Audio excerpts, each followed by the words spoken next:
Hi, my name's Jason, and I used to be just a good old average American kid living in upstate New York. There's me. I played baseball, mastered Mortal Kombat, went to the prom, said the Pledge of Allegiance every day, and loved my country. I even lived the dream of every American youth, college. Sure, it was a state school, but it also happened to be a party town. Great times all around, right? Well, sort of. I still had to work hard as a pizza guy to make it. And of course, there was school. I had to figure out the computer graphics programs I was working with, as well as attend classes I didn't care about. I certainly didn't know much about geopolitics. Then 9/11 happened and everything changed.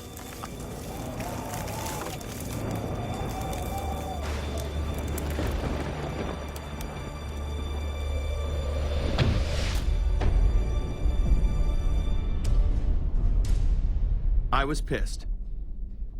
How dare the Muslim extremists massacre all those people? But was it all true? Prior to the invasion of Iraq, something didn't seem right. I then did a startling thing.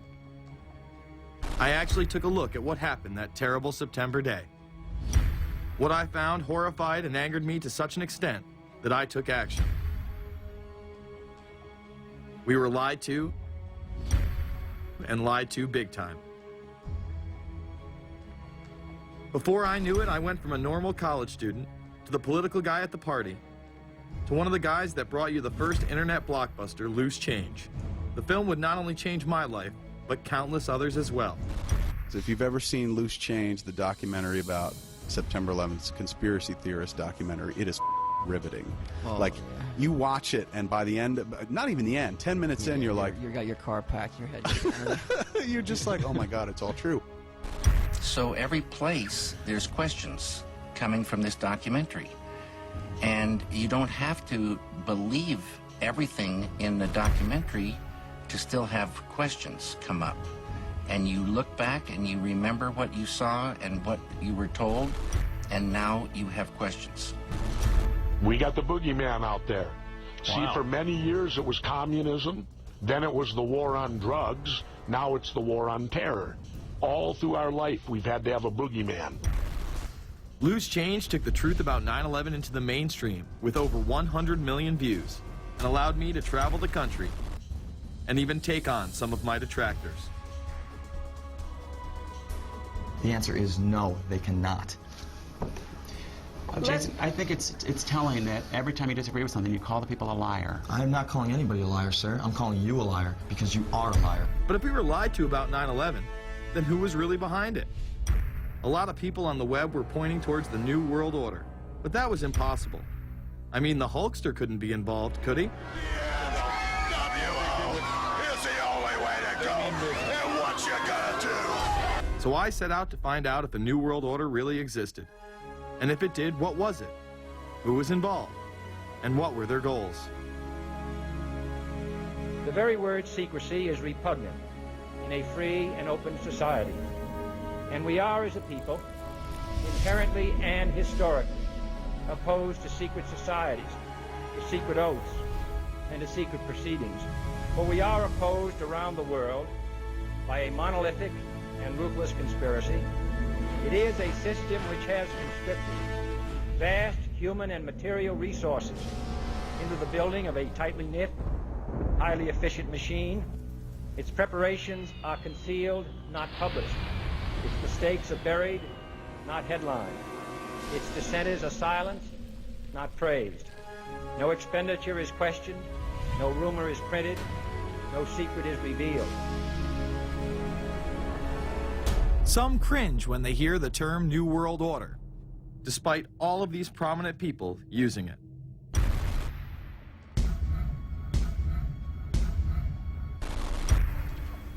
The world that maybe some people dreamt of at that conference back in Bournemouth, when it looked as if maybe history would end, that liberal democracy would triumph, that free market economics would slowly progress, and we'd have a new world order.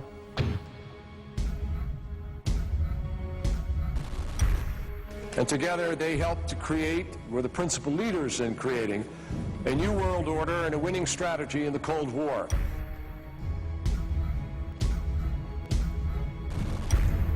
We are part of a new world order. And as the recently departed Admiral William J. Crowe once said, it's long on new and it's short on order.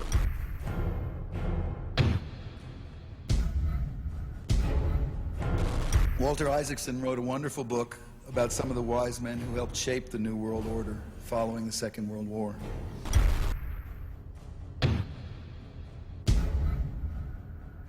As we devise a way forward in Iraq, I urge the international community to embrace its responsibility for creating that new world order. A new world order based upon collective action.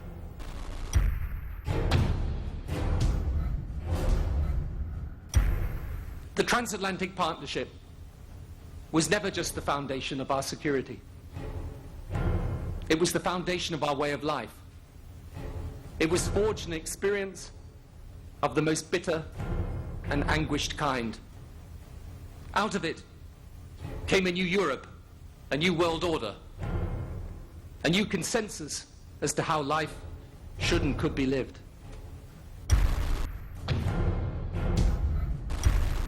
And just like that, it was gone. It was a new world order. That's what President George H. Bush said. Harvard historian Francis Fukuyama pronounced the end of history. In fact, when it is used, that person is often dismissed out of hand because of the perception that it is nothing more than a conspiracy theory.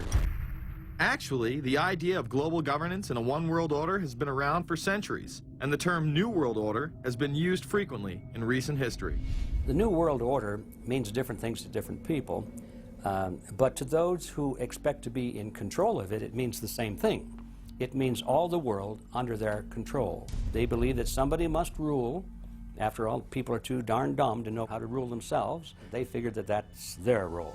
The first in-depth publication of note was Samuel Zane Batten's work, The New World Order, which was published in 1919. Under the cloak of Christianity, this order speaks of a new world rising and advocates social control over all people and all resources. It promotes a world federation with a world parliament, an international court, and a global police force. Some of its goals are as follows. Community. The danger and loss in crime and degeneracy. The determination to make community life safe, sanitary, wholesome, and moral. Industrial. The disappearance of class distinctions and the solidarity of all interests in the economic process. National. The conception of the nation's welfare as the supreme concern, with the policy that everything shall contribute to this end, and every person must do some useful work. International. The creation of an international mind, with a world consciousness, and a world patriotism. The destruction of every arbitrary power that can separately and of its single choice disturb the peace of the world. World government is good, right? It put an end to war. Well, it could put an end to war because you just only have one dictator. I think Adolf Hitler had that in mind. He wanted a world government too, with himself as the master leader. Many have regarded Hitler as the apex of evil, a true heart of darkness. But how many people know that Hitler had his own vision of a new world order? Hitler had been promoted by the establishment. He graced the cover of Time magazine many times and was their Man of the Year twice. His vision was simple: unify Europe and then the world. The only real difference was that his order was racially motivated, instead of being based solely on religion. He even wrote a lesser-known follow-up to Mein Kampf in 1928 that many have dubbed My Order, or New World Order. President Roosevelt would condemn this order prior to World War II. Nazi forces openly seek to establish systems of government based on the regimentation of all human beings by a handful of individual rulers who seize power by force. Yes, these men and their hypnotized followers call this a new order. It is not new, and it is not order. The idea of globalization was so prominent in Nazi ideology that the 1936 Berlin Games would be the first time that the Olympic rings would be displayed prominently and promoted in order to glorify the Third Reich. This symbol represents the 5 major regions of the world: Africa, America, Asia, Europe, and Oceania, interlocking and coming together as one. This one world philosophy still defines the Olympic Games today. Australia, hello and welcome. One world, one dream. Hitler's methods of youth corps, concentration camps, eugenics, and military aggression were so visible to the rest of the world, he eventually failed. However, his vision of a new world order lived on. Author H.G. Wells, the man behind The Time Machine and War of the Worlds, would write about a planned world state in which there must be a common faith and law for mankind. In 1939, he would publish a full book on the matter called The New World Order. Wells again has a similar vision, stating that national individualism has to go and that sovereign states must end. He then goes on to write, in the great struggle to evoke westernized world socialism, contemporary governments may vanish. Perhaps his most chilling prediction is that countless people will hate the New World Order, be rendered unhappy by frustration and their passions and ambitions through its advent, and will die protesting against it. Many of them quite gallant and graceful-looking people. Collectivism is that concept where individuals are considered to be discardable, and that the group is more important, and that the ultimate group, of course, is the state. And so it boils down eventually to the fact that the state is the all-important unit of society, and citizens exist only to serve the state. Other men of prominence would also promote a New World Order during the 1960s, including industrialist and former New York Governor Nelson Rockefeller. These are some of the reasons pressing us to lead vigorously towards the true building of a New World Order. Rockefeller would also become vice president under Gerald Ford. Religious leader Pope Paul VI, delegates to international organizations, public officials, gentlemen of the press, teachers and educators, all of you must realize that you have your part to play in the construction of a new world order. As well as former President Richard Nixon.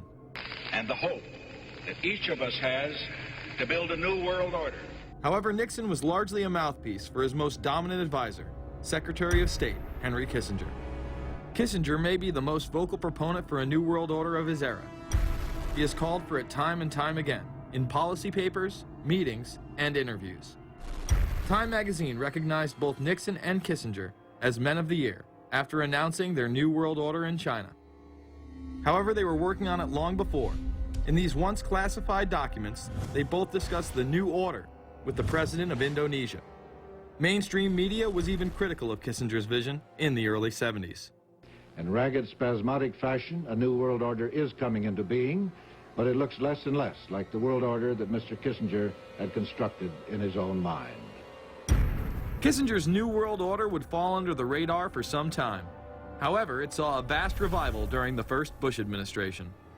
Here is Brent Scowcroft, former vice chairman of Kissinger Associates and former national security advisor under both Ford and Bush Sr., as he discusses the New World Order. Looking at the subtitle this morning, Are We Ready for the New World Order? Gives me something of the shudders. That phrase, New World Order, I'm afraid I'm partly responsible for resurrecting. To me, what that symbolized was perhaps a fundamental change in the character of our response to national security issues. Here, Charlie Rose asked Scowcroft, Kissinger, and former national security advisor Zbigniew Brzezinski if we are living in a new world order. Where are we as we think about this time in American foreign policy?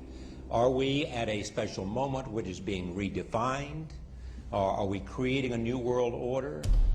We're at a moment when the international system is in a period of change like we haven't seen for several hundred years. In some parts of the world, the nation state on which the existing international system was based is either giving up its traditional aspects, like in Europe, or as in the Middle East. George H.W. Bush would campaign for a new world order like no other president before him. He would openly discuss it during his State of the Union address. What is at stake is more than one small country. It is a big idea, a new world order, where diverse nations are drawn together in common cause to achieve the universal aspirations of mankind. Again, a unified Europe was a major goal in creating this order. With few exceptions, the world now stands as one. A year and a half ago, in Germany, I said that our goal was a Europe whole and free. Tonight, Germany is united. Europe has become whole and free. The world can therefore seize this opportunity to fulfill the long-held promise of a new world order. We can find meaning and reward by serving some higher purpose than ourselves. A shining purpose, the illumination of 1,000 points of light. Bush Sr. and his administration would tour and promote this agenda across the board at any given opportunity. The President has spoken often of a new world order. And we have an unprecedented opportunity to build a new era of peace and prosperity here and abroad, to build a new world order. It's my understanding, I think, that the President, and I don't know the context of how it came up in his speech last night in New York, said that China must be a part of the new world order. Guess I would like to ask you how you envision China fitting into the new world order. It is a country that we are going to have relationships with by virtue of its geopolitical importance.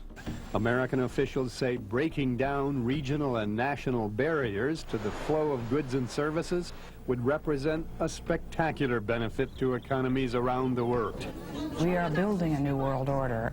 Bush would actually make a commencement address at Maxwell Air Force Base declaring the birth of this order. And that's why I wanted to speak to you today about the new world taking shape around us, about the prospects for a new world order now within our reach. In the coming weeks, I'll be talking in some detail about the possibility of a new world order emerging after the Cold War. But today, I want to discuss another aspect of that order. You see, as the Cold War drew to an end, we saw the possibilities of a new order in which nations work together. It refers to new ways of working with other nations to deter aggression and to achieve stability. As old threats recede, new threats emerge. The quest for the new world order is in part a challenge to keep the dangers of disorder at bay. We must build on the successes of Desert Storm to give new shape and momentum to this new world order. Only when this transformation is complete will we be able to take full measure of the opportunities presented by this new and evolving world order. The new world order really is a tool for addressing a new world of possibilities.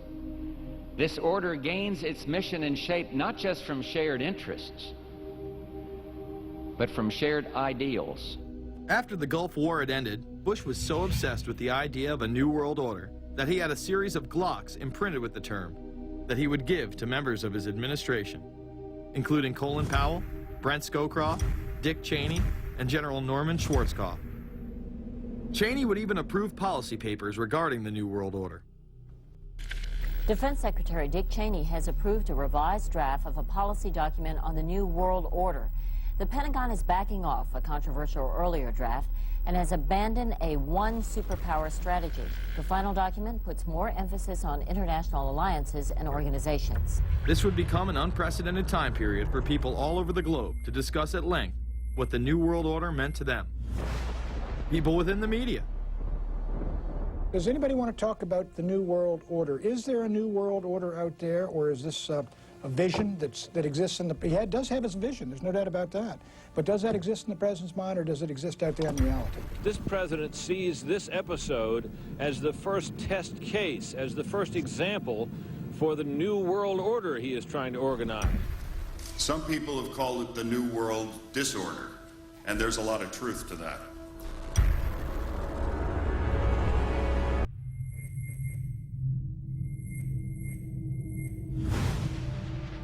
University and institutional chairs. I mean, we're talking a New World Order at Georgetown.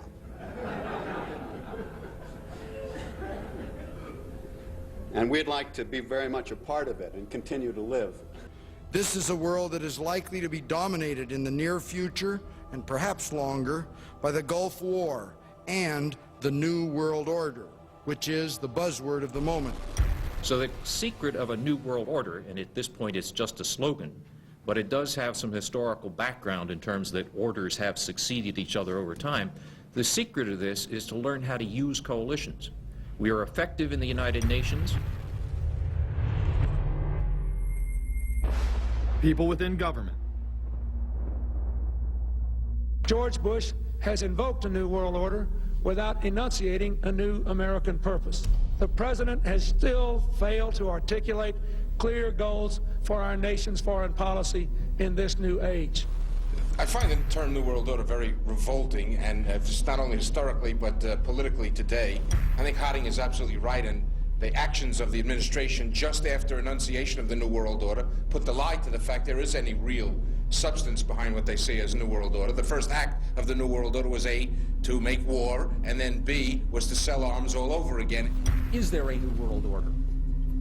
We know certainly that George Bush has copyrighted the term at this point.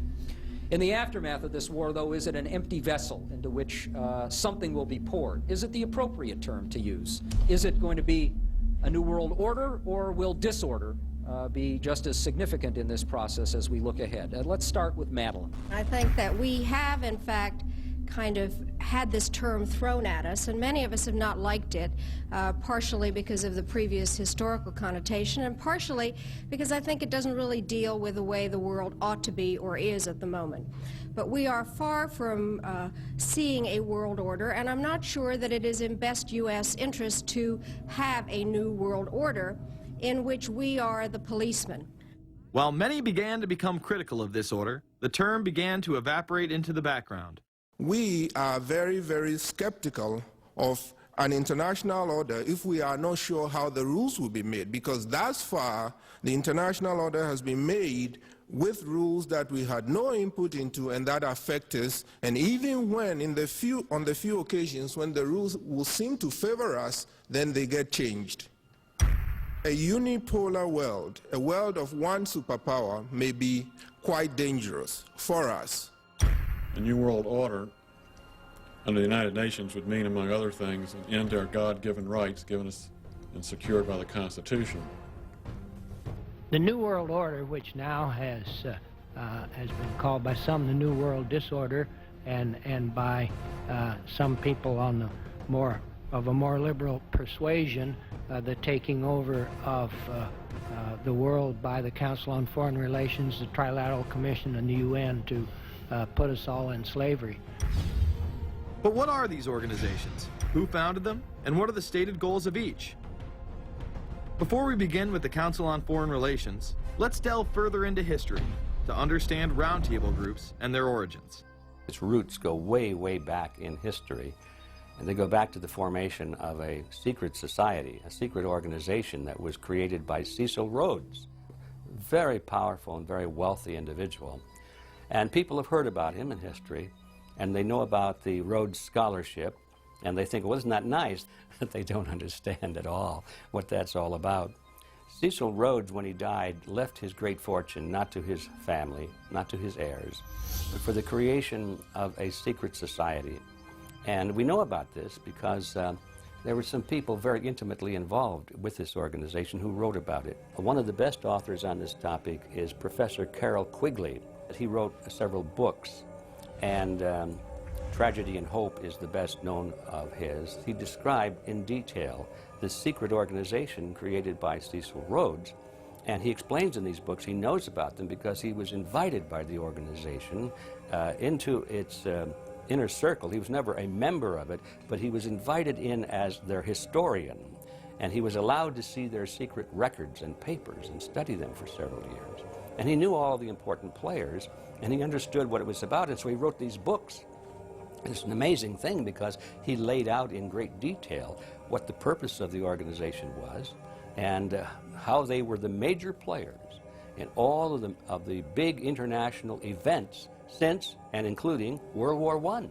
The bottom line is that you take the roots of that organization and you find out that they created in all of the British dependencies what they call roundtable groups.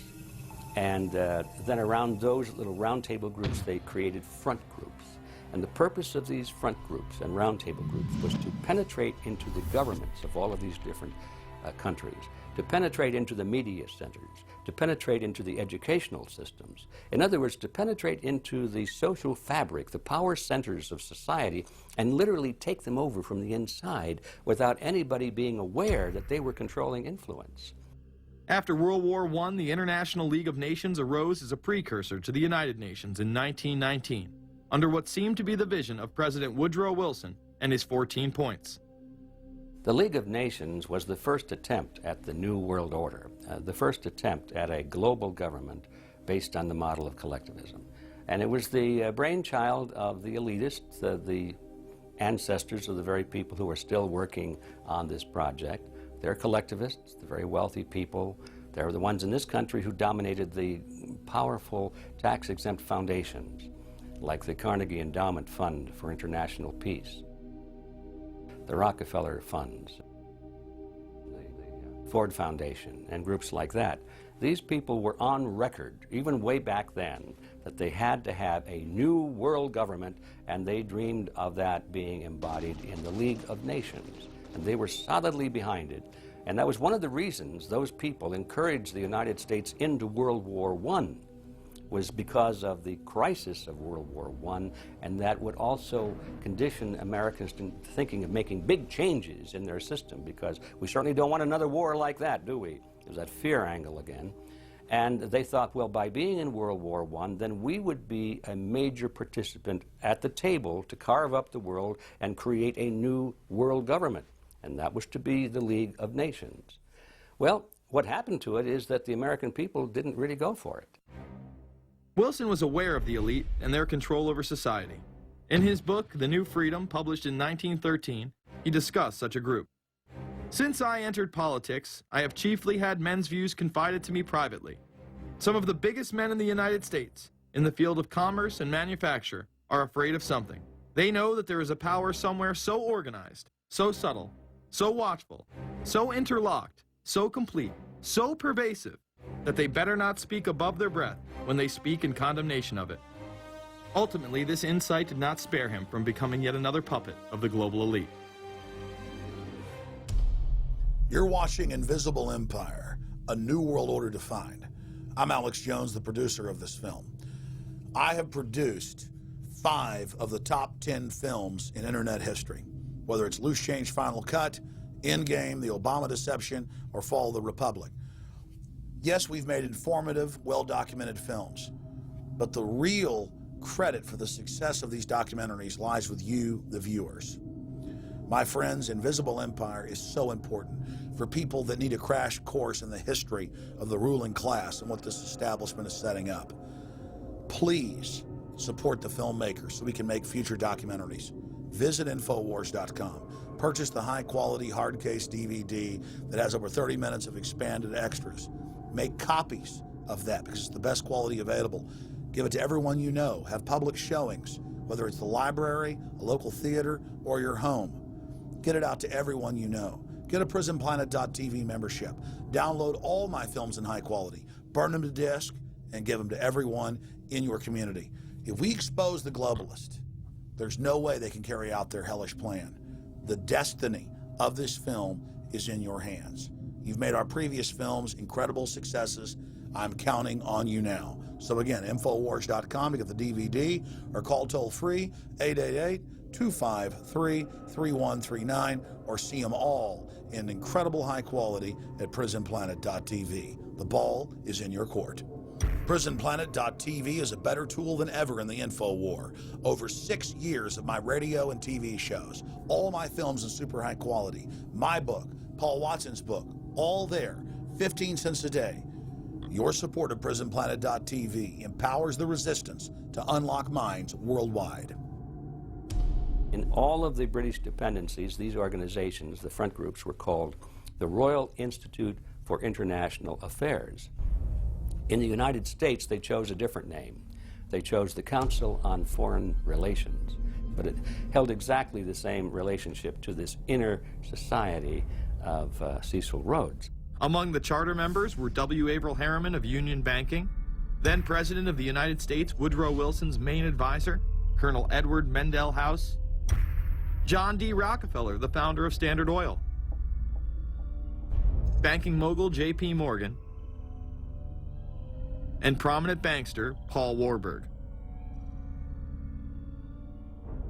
Well, the Council on Foreign Relations exists today. It's probably the most powerful single organization in America.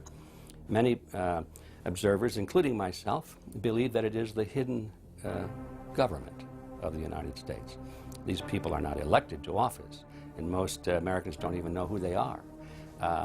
But they are holding all of the important positions in society. There are only about 4,000 of them in the United States, but I don't care what organization you want to look at, whether it's government, or whether it's the universities, or the large media centers, or whatever it is. You look at the people at the tops of those organizations, the owners, the managers, the CEOs, the board of directors, and I'm going to say probably 80 to 90% of the great power centers of America are dominated by just those 4,000 people who are members of the Council on Foreign Relations.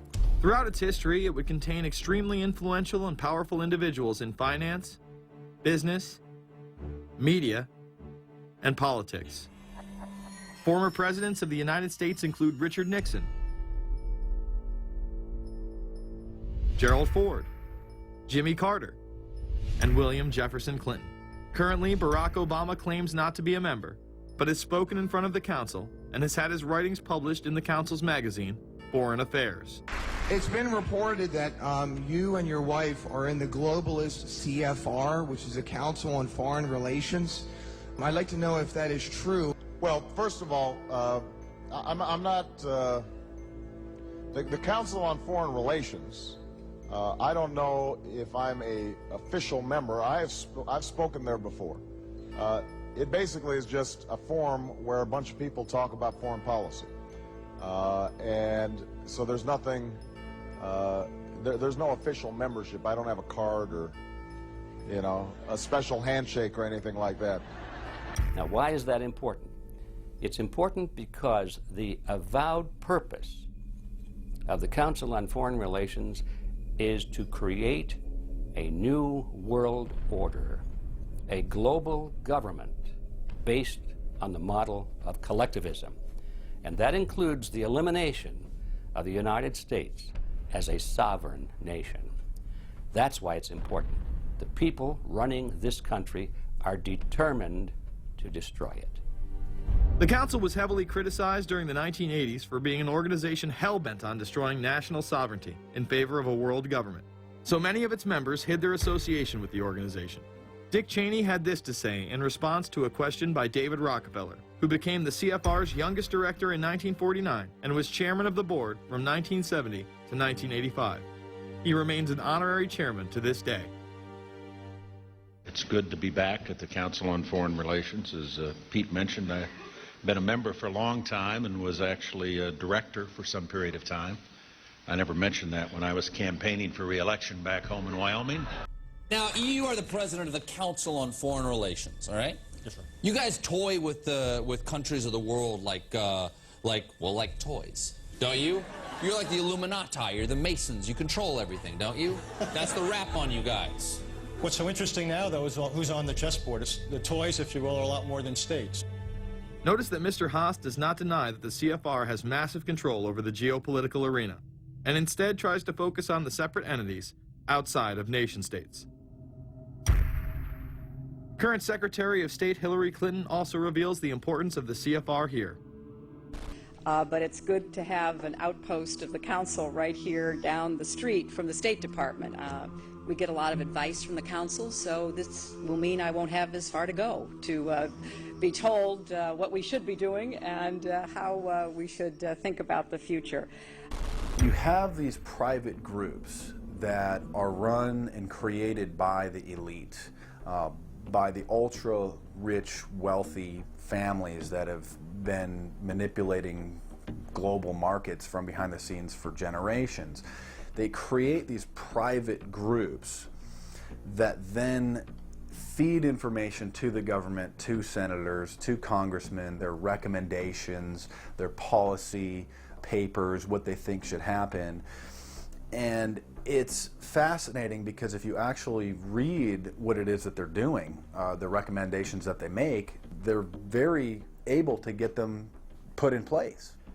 Discussions that are going on in these private groups are really talks that should be going on in Senate committees and in the halls of Congress, but they're happening with these ultra-elite groups that are then pushing their propaganda into the political mainstream, and then it's becoming enacted, it's becoming put into law. Still not convinced the CFR is promoting a new world order? Listen to what Leslie Gelb had to say upon leaving the New York Times to chair the organization as its president in 1993. I loved it. Doing a column is a great job. I'm going to an equally great but different job, and in a way a job that caps everything I've been doing in my life, in government and academia and in journalism. I think that's what the Council on Foreign Relations will allow me to do. Well, you know, for example, you had me and 3 or 4 other folks on this show a few months ago to talk about the New World Order, right? Exactly. Right? Bob I talk Hormats about it, and you, exactly. Right. I talk about it all the time. New World Order wants a global system where one small central authority of individuals can then dictate a policy that's going to be distributed down to the rest of the world, everywhere, in the smallest little town in the middle of nowhere in some remote country. I now think it's safe to say that the Council is extremely influential on the world stage and openly promote global governance. The Council and the globalists were able to take this agenda to the next level following World War II. The United Nations was born out of the ashes of this conflict. Unlike the League of Nations, the United States not only joined this organization, they championed it. First book I wrote was The Fearful Master, a second look at the United Nations. It was written at a time when it was not popular to be critical of the UN. I mean, the United Nations was viewed by almost everybody as our last best hope for peace. It was a means, we were told, to bring humanity together and put an end to war and live in peace and harmony and promote trade and all of these good things. I wish it were any of those things, but it's not. The original charter for the United Nations was drafted in San Francisco in 1945, and the United States became a permanent member of the Security Council, along with France, the United Kingdom, the Soviet Union, and the Republic of China. The process by which other nations' belief systems could be used to erode and eviscerate our Constitution and Bill of Rights had taken a giant leap forward. The United Nations is one of the most well-known sort of globalization attempts. Its primary goal is to streamline all the governments of the world, to create a global council and to unify all the rules and all the regulations for the world. So it's essentially the precursor and an engine of this new world order. The United Nations is made up of all of the countries of the world, most of which are dictatorships of one kind or another. And you don't take a bunch of dictatorships and put them into a bag and shake it up and come out with a freedom-loving governmental unit. You come out with a global dictatorship. This was the public face of global governance. However, many other organizations have been birthed since. Even more suspect is a private group called the Trilateral Commission. David Rockefeller and Henry Kissinger are among its some 300 influential members. The Trilateral Commission, rich and powerful business and political leaders from Japan, Europe, and North America. The New York-based policy group was formed in 1973 by Chase Manhattan Bank Chairman David Rockefeller. In addition to Rockefeller, there are many other noted American members. Among them, economist Alan Greenspan, former Defense Secretary Harold Brown. George Bush was once a member but resigned last year before his unsuccessful presidential campaign. Back then, it wasn't politically wise to be aligned with what his party's right wing considered a shadow world government. The United Nations would take over America. The Trilateral Commission would control the world. Just look at its membership, they say. Current and former members include Presidents Clinton, Bush, and Carter. Names like Brzezinski, Christopher, Kissinger, and Schultz. And top executives of ITT, Xerox, Exxon, and Nations Bank. Although this group with only 300 members seems to be at the apex of the power structure, there is yet another group formed in 1954 that is even smaller in number and has a greater influence on world events. Meet the Bilderberg Group. This elite group meet annually around the globe. There is a core group of members who have attended every year for decades, such as David Rockefeller, Henry Kissinger, and Queen Beatrix of the Netherlands. These members invite others who are politically and socially relevant at the time. Each year, around 140 people are in attendance. Real quick, I asked Hillary this question. In 2004, you attended a meeting in Italy called the Bilderberg Group. I just want to know what you were doing out there, what that was all about. If she lied to me and told me she didn't go, I figured you might tell me the truth. All I did was go. They had a Republican and a Democrat. Republican was... I gave like a 20-minute talk on the presidential election. Did it have anything to do with being John Kerry's running mate? Did they talk about that at all? No, because I wasn't his running mate. Okay. I happened to be in Europe then on my way to Russia. I was invited to go to Bilderberg by Vernon Jordan, a friend of mine and a genuine hero of the civil rights movement. And to the best of my knowledge, NAFTA was not discussed by anybody in my presence. Documents released by the group in 2001 reveal that in September of 1955, the group met in Germany and covertly outlined the idea of a European Union. Section E, European Unity, discusses the general support for European integration and unification, and the idea to unify Germany once again with the rest of Europe under a common marketplace.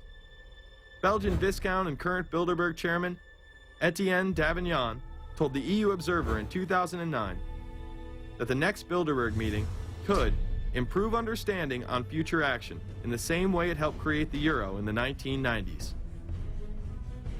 This illustrates the patience, vision, and reach of this organization. It was able to promote and establish both the European Union and a European currency over the course of just under 40 years, incrementally. One of the things that the elitists discussed back at the turn of the century when they were talking about how do you convert the United States into a collectivist system was the fact that you can't do it quickly. You have to let people get used to it incrementally, because any major change would be rejected. The 1957 Conference of Rome, where the Common Market Treaty, providing for free trade in all products, was at last signed. 6 nations, France, Germany, Italy, Belgium, Holland, and Luxembourg, agreed to remove all mutual barriers to trade within 12 to 15 years, the embryo of a political union which they proclaimed to be their ultimate objective.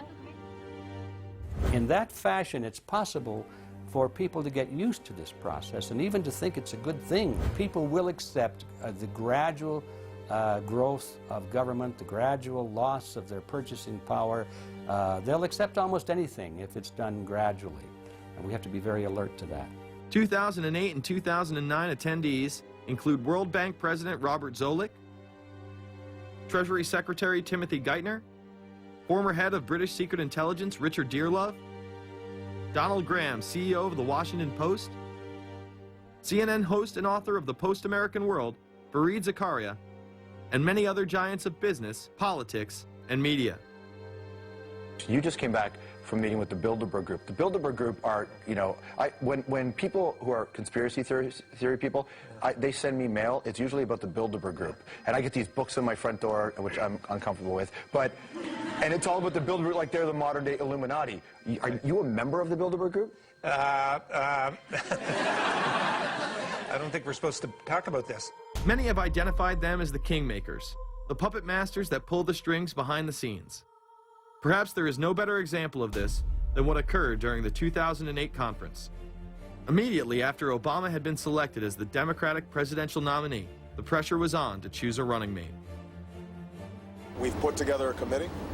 We are going to be equally deliberative in how we move forward. And we're not going to do it in the press, and we're not going to do it through surrogates. He then tricked the press corps into staying on the plane as it took off from Washington. He was whisked away to an undisclosed location. Obama was supposed to fly home. He'd been here in Virginia. He was supposed to fly home out of Dulles, as you know, outside Washington, D.C. The press corps was waiting for him on the plane, and the pilot announced that they were leaving, and Barack Obama was not on the plane. Presumptive nominees in the past has always been that they have at least a press pool with them at all times. Is there a reason why we didn't go with him in the motorcade all the way? This is what we're out here for. Now we're on this plane with no candidate. Again, you know, I understand. There was a desire to do these meetings, obviously, in private. The press then began to report that Obama and Hillary were meeting secretly in her home. Well, we continue to follow our breaking news. Barack Obama, Hillary Clinton meeting tonight at her house in Washington, D.C. However, it was later revealed that they never actually met at Clinton's home. And we're following this breaking story. Candy Crowley, we understand, has new information. Candy, what have you learned? We are hearing actually from Chris Welch, who is our embed with the Obama campaign. Those are the people that took off without Obama and went to Chicago. The spokesman there is in fact confirming that the meeting did take place. They're talking in past tense now, but saying that the meeting did not take place at the Clintons' house. It took place at this point at some place, I don't know where, some undisclosed place in Washington, D.C., not at Hillary Clinton's house. Remember, Gibbs mentioned that Obama had a desire to have several meetings, not just one. Is there more than one meeting? Is there more than one person with whom you... I'm not going to get into all the details of the meetings. I don't know that I've got a ton more different answers for all of your questions. The truth of the matter is that Bilderberg just happened to be in the neighborhood at the time. They were holding their annual meeting just down the road in Chantilly, Virginia. What are the chances? What's interesting and dangerous about the New World Order is that it's not a natural progressing idea. It's just not civilization naturally evolving and organizing into this system. It's the group of extremely powerful people that are manipulating the system to get it to this status from behind the scenes without anybody's knowledge. You have to ask yourself, if there isn't an agenda going on to keep those organizations quiet and to keep them out of the news, to keep the discussions about them behind closed doors, then why is it that these supposed experts on the left and on the right never talk about them? This has been a condensed history of the globalist organizations and their rise to power. But is there a reason they meet behind closed doors? A shadow world government has been mentioned, but to truly understand what that means, let's go back to this iconic warning from President Dwight D. Eisenhower. Progress toward these noble goals is persistently threatened by the conflict now engulfing the world. It commands our whole attention, absorbs our very beings. We face a hostile ideology, global in scope, atheistic in character, ruthless in purpose, and insidious in method. Unhappily, the danger it poses promises to be of indefinite duration. The need to maintain balance in and among national programs. Balance between the private and the public economy. Balance between the cost and hoped for advantages. Balance between the clearly necessary and the comfortably desirable. We have been compelled to create a permanent armaments industry of vast proportions. We annually spend on military security alone more than the net income of all United States corporations. The total influence, economic, political, even spiritual, is felt in every city, every state house, every office of the federal government. Yet we must not fail to comprehend its grave implications. Our toil, resources, and livelihood are all involved. so is the very structure of our society. In the councils of government, we must guard against the acquisition of unwarranted influence, whether sought or unsought, by the military-industrial complex. The potential for the disastrous rise of misplaced power exists and will persist. America went into a major mobilization, revived its defense industries, and we saw the civilian economy of America more and more skewed through the 50s. Already in Eisenhower's time, he could see it coming, that you were getting a larger and larger defense military component of the economy, which, unlike the rest of the economy, was very, very centrally organized about lobbying for more and more new weapons. It was the political skills of this military-industrial complex, which I think Eisenhower was really warning us about, and rightly. There is a military-industrial complex. Today, we see a situation where the civilian economy is really in tatters, and most of our civilian production has gone overseas to third world countries. What do we export? Our biggest export practically is garbage, but apart from garbage, we export military equipment. We have a special act which subsidizes, makes it possible for countries abroad to buy our armaments because it's too expensive to produce them for one country only. So we have become a very efficient military-industrial complex, but the civilian economy is only a ghost of what it used to be, and this has terrible consequences for democracy because it means that the power of this lobby is now sort of dominating what goes on in Washington.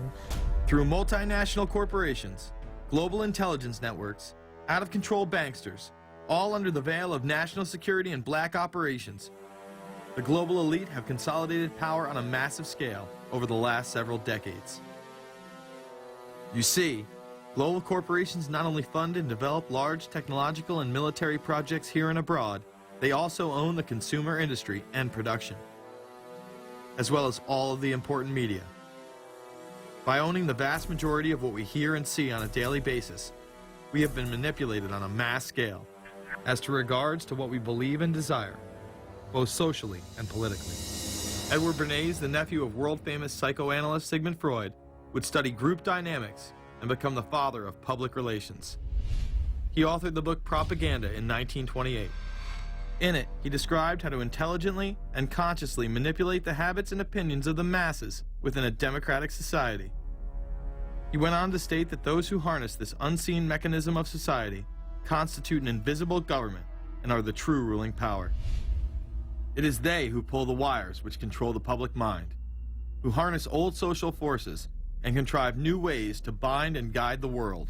The average American is distracted, mindless, worried about minuscule things, celebrities, as if it was their own family members. And this is by design, because the powers that be, who own the media, know how our brains work. They know scientifically how the human mind functions. They know about sociology, and they are using the media, and have used the media for decades now, to entertain people with issues that don't really matter. When you have the big news networks covering celebrity issues as if it's the most important thing, it becomes the most important thing. And this is not by accident. This is to keep us out of the way. Because if you're worried about the latest celebrity death, or the latest celebrity couple, or the celebrity breakup, or your sports team having a shot at the Super Bowl or the World Series, there's so much information about those issues that can be discussed that will mesmerize people, and they won't know or care about the real issues that are out there. Well, I think this is just one more piece of evidence of the degree to which the media, supposedly the watchdogs, has become the gatekeeper of the system. Mainstream media are, first of all, nearly all of them corporations, nearly all of them now publicly held, part of the whole Wall Street financial system that they're supposed to report about objectively, but they can't. They, right now, in October of 2009, they are celebrating the recovery of the biggest banks in New York and saying that the recession is over. Of course, there are a few problems, like foreclosures are going on, unemployment is rising. All of this is affecting the American people, but it's not affecting the financial elite who also control the media. Bernays successfully identified the invisible empire which controlled the minds of men. So as the populace is mesmerized and hypnotized by powerful behind-the-scenes forces, as they are distracted by the latest celebrity scandal, the newest cell phone, and their favorite sports team, this network disguises itself, remaining in the shadows. Despite the elite utilizing Bernays' methods, in conjunction with the military-industrial complex they had erected, a modern arm of this organization was exposed in what came to be known as the Iran-Contra scandal. Essentially, black operations were not only caught dealing arms illegally and supporting South American dictators, but also smuggling drugs into the United States.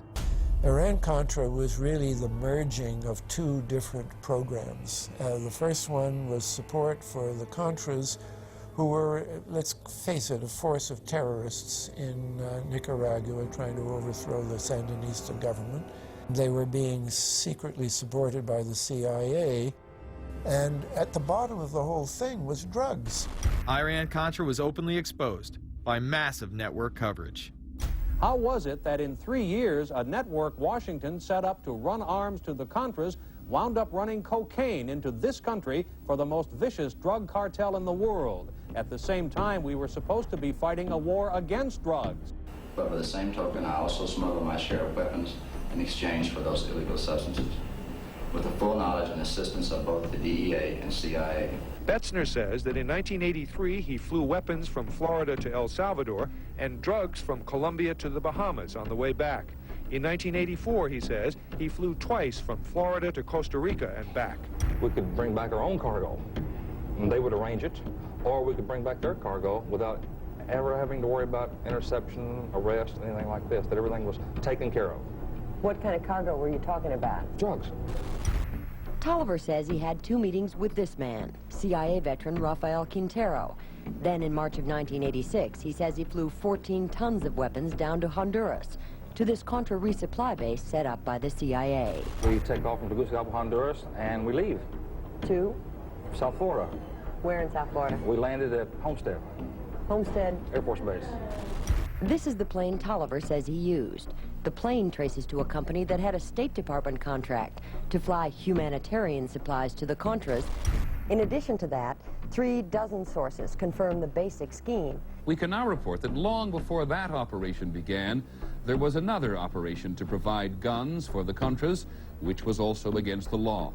In this operation, Americans and Israelis provided arms to the Contras, and then the same network smuggled drugs into the United States. The operation was launched in spring of 1983 at Washington's request, with at least $20 million of Israeli government money later reimbursed, we're told, from U.S. Covert Operations Fund. For about 5 years, people were flying arms into Iran, and most of them came from Israel. The Israelis purchased the weapons from Poland and Czechoslovakia and began shipping them secretly from Yugoslavia to Bolivia, and then to Panama. The Israeli liaison man there, this man, Michael Harari, until recently a close aide to Panama's strongman, General Manuel Noriega. You'd bring the ship into Colombia, you would load drugs aboard it, and you would bring those drugs back to Panama with you. But bringing that stuff into the United States, that was something else. I've never been so thoroughly disgusted with myself in my life. This network would also be involved in the October surprise. We really can't understand that unless we understand the so-called October surprise in the 1980 election, which is, I think, unquestionably Republicans, including William Casey, who later became Reagan's head of the CIA, negotiated with the Iranians for them not to release the hostages which were being held in Iran to Carter, but to wait until Carter was defeated and the Republicans were in. That is what actually happened, that the hostages were only released on the day that Carter left office and Reagan came in. Unbelievably, this same network would even be linked to the BCCI banking scandal by journalist Danny Casolaro.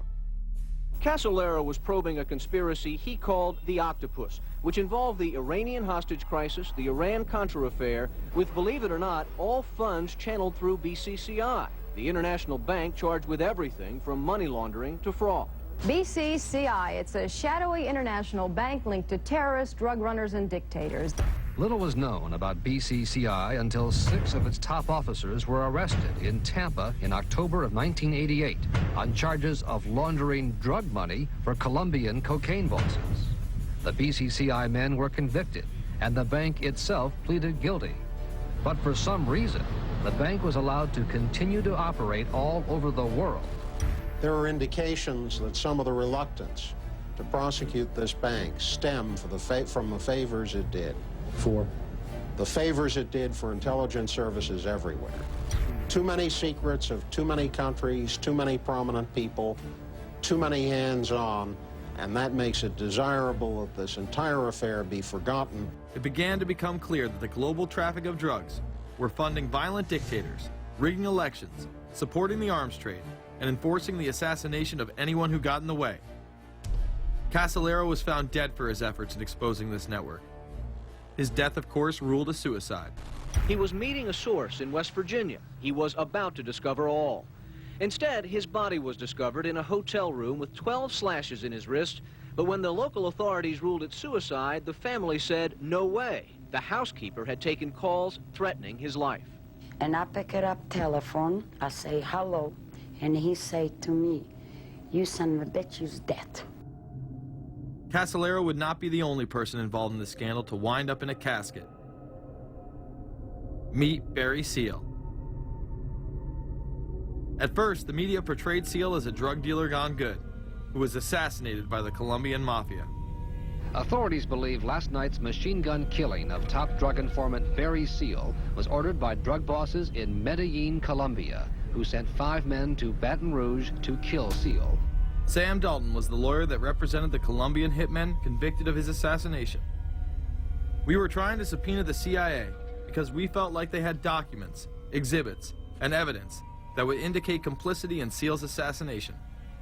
When they were able to gain access of Barry Seal's trunk the night of the murder, the personal phone number of none other than George H.W. Bush was present. Louis Unglesby, the former attorney for Mr. Seal, also confirms that he once called the office of the vice president after Seal had given him the number.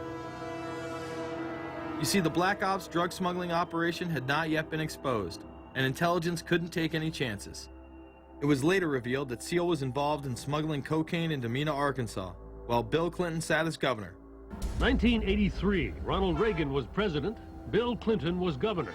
And little Mena, Arkansas, changed from a quiet town to a center for drug smuggling and reported Contra support activity. In the middle of it all, this man, admitted dope smuggler Barry Seal. Arkansas State Trooper Russell Welch investigated Seal's organization. Each trip would have 250 to 350 pounds of cocaine. According to the London Telegraph, Arkansas State Trooper Larry Patterson testified under oath that he and his officers discussed repeatedly in Clinton's presence the large quantities of drugs being flown into Mena Airport, large quantities of money, large quantities of guns. Hot Springs police officers would also record Roger Clinton, Bill's brother, during a cocaine transaction stating, "Gotta get some for my brother. He's got a nose like a vacuum cleaner."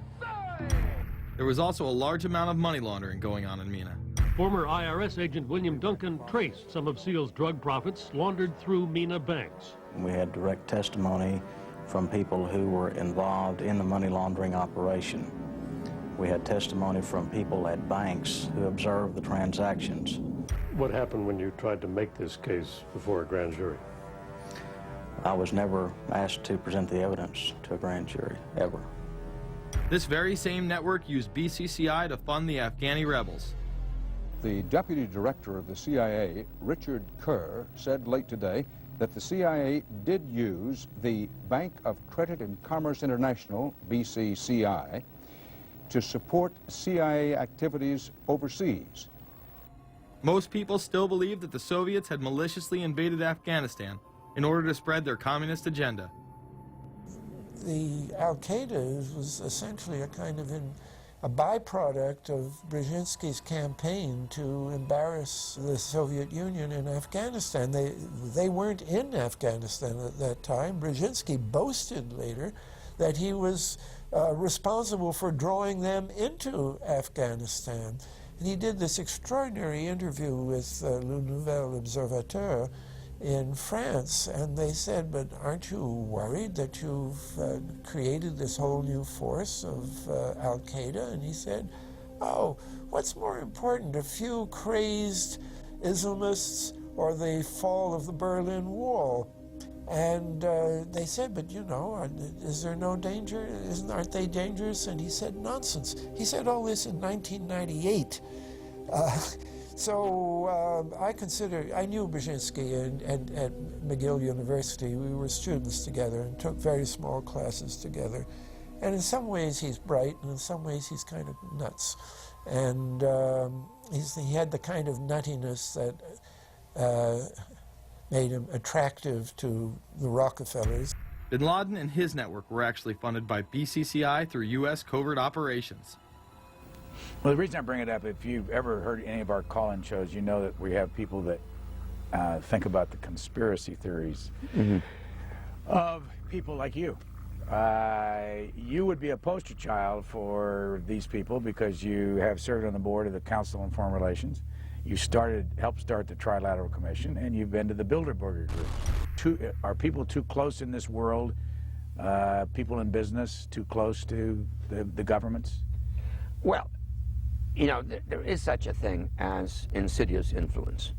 And the question is, how does it operate? Does it involve bribery? And does it involve some sort of psychological domination of individuals? I don't believe in this notion of some sort of secret societies controlling people. But of course, in any political system, there are sort of over-the-table and under-the-table arrangements. Arrangements that involved ruthless, illegal, and immoral activities in order to dominate humanity. Despite all of the evidence that has just been presented, this network would fall down the memory hole, even though 14 convictions were made in the Iran-Contra scandal. The continued cover-up would be made possible by George H.W. Bush. These documents that came forward in the North trial clearly reveal the involvement of the Vice President to a greater degree, I think, than he has acknowledged heretofore. This, of course, did not stop him from pardoning those involved during the twilight of his presidency. Some new reverberations today to President Bush's Christmas Eve surprise, the pardoning of former Defense Secretary Caspar Weinberger and several others in connection with the Iran-Contra allegations. Well, now the special prosecutor says it's the president who needs to explain some things. The real issue is why the notes weren't produced 5 years ago when the congressional investigation and the independent counsel's investigation had requested them. Because high-level political officials scrambled to limit the investigation and establish plausible deniability for the upper echelons of the network, including Bush himself. So who is this guy, and how did he come to power? To understand that, we must first take a look at his father, Prescott. Prescott was born into privilege and became extremely influential in business, intelligence, and politics. He helped establish the CIA out of the Army's Office of Strategic Services with the Dulles brothers, and served as a senator in the state of Connecticut. However, during his time serving as one of the directors of Union Banking Corporation, he was doing business with Nazis. The Bushes have been sort of at the heart of the military-industrial complex since its very beginning, and that Prescott was involved in a firm that actually fronted for Nazi firms in America. In fact, Union Banking and its subsidiaries were seized by the United States government in October of 1942 under the Trading with the Enemy Act. After the war, the assets were returned, a few fines were paid, and it was swept under the rug of forgotten history. These Nazi ties should not be all that shocking, seeing as it has been declassified that the Office of Strategic Services recruited Nazis into its ranks through Project Paperclip in August of 1945. George Bush seemed to follow in his father's footsteps, using Prescott's business connections to move to Texas and get into the oil industry. He would first attain political office as a Texas congressman in 1966, but then lose his bid as a Texas senator in 1970. It was at this time that Nixon appointed Bush as an ambassador to the United Nations. According to official accounts, Bush then began work with the CIA as its director in 1976. Evidence suggests that Mr. Bush and the CIA actually had a much longer-standing relationship. There are indications that he had relations to the CIA before. There's a very strange memo, and the name's George Bush. And when this was published, there was a lot of fuzzing of the issues, but given George H.W. Bush's strong connections with the Cuban community, I think there is a good chance that it was the George Bush we know, so that he did have a CIA connection. Bush left the CIA just under a year after his appointment. He is credited with restoring the agency's morale, as its image was being shattered by the Church Committee's revelations of the CIA's unauthorized activities involving assassinations and corruption. In reality, Bush was responsible for denying the Church Committee many of the documents it requested and making it impossible for them to do a thorough investigation. After his time as CIA director, he devoted himself to becoming the next president of the United States. Many people within his own party did not like his globalist ties. Along the campaign trail, Bush continually had to explain his association with the group. You know J.R. Ewing in the show Dallas? J.R. is a member of the Trilateral Commission, I think. It's got to be because it's so bad. Let me tell you something. I used to be a member of it. I resigned, as I did from every business thing I was in, to concentrate on one thing, running for President of the United States. Ronald Reagan initially had no interest in having Bush as his running mate. Even then presidential candidate Ronald Reagan had questions. I would suggest that maybe Mr. Bush would clear the air if he'd tell us why he resigned. Reagan's backers then forced him to choose their intelligence frontman, George H.W. Bush, as his vice president. But in spite of last year's campaign rhetoric, all seems to be back to normal between George Bush and his old colleagues. And President Reagan, who is relying on many of these powerful business leaders to make his economic package work, will host commission representatives at the White House Monday. After Reagan's election, there was an attempt on his life, just 69 days into office. Astoundingly, Bush would again be connected. So just who is John Hinckley, Jr.? When he left this neighborhood 8 years ago, he was, by all accounts, well-liked and seemingly normal. This donut shop near the motel was visited by Hinckley, who reportedly waited for a phone call here each day, even though he had a phone in his motel room. The nature of the calls is not known. A touch of irony. The young man walking with the elder Hinckley is 30-year-old Scott Hinckley, John Jr.'s brother. He and Vice President Bush's son, Neil, are friends. They had planned to have dinner together in Denver tonight. The plans have been canceled. We were told Hinckley was a madman acting alone.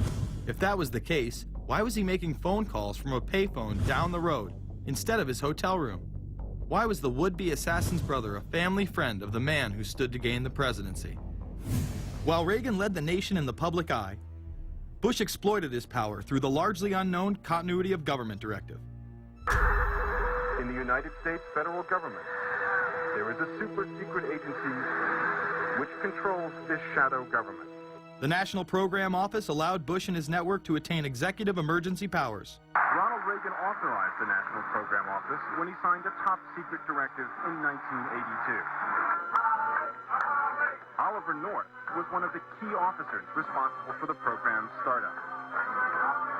Under the NPO's direction, 4 agencies were charged with execution of the Doomsday Plan: the CIA, the Departments of State and Defense, and the Federal Emergency Management Agency. An effort was being made to consolidate continuity of government programs across several major departments of the government under one office. After 8 years of secret wars, covertly sponsored revolution and assassination had advanced globalist interests and allowed Bush to achieve his lifelong dream by becoming the 43rd president of the United States. The fall of the Soviet Union left the United States as the sole superpower in the world. The Wolfowitz Doctrine stated, "We must maintain the mechanism for deterring potential competitors from even aspiring to a larger regional or global role." The New World Order was on display with the first Gulf War and the creation of a European Union. After losing to his crony Bill Clinton, he faded into the background as the agenda for a New World Order marched forward. After 1989, President Bush said, and it's a phrase that I often use myself, that we needed a New World Order. We have just exposed many of the globalist operations, including drug dealing, funding terror, dealing arms, and taking over the United States government by stealth. Whenever these agendas were threatened, those who opposed them ended up dead.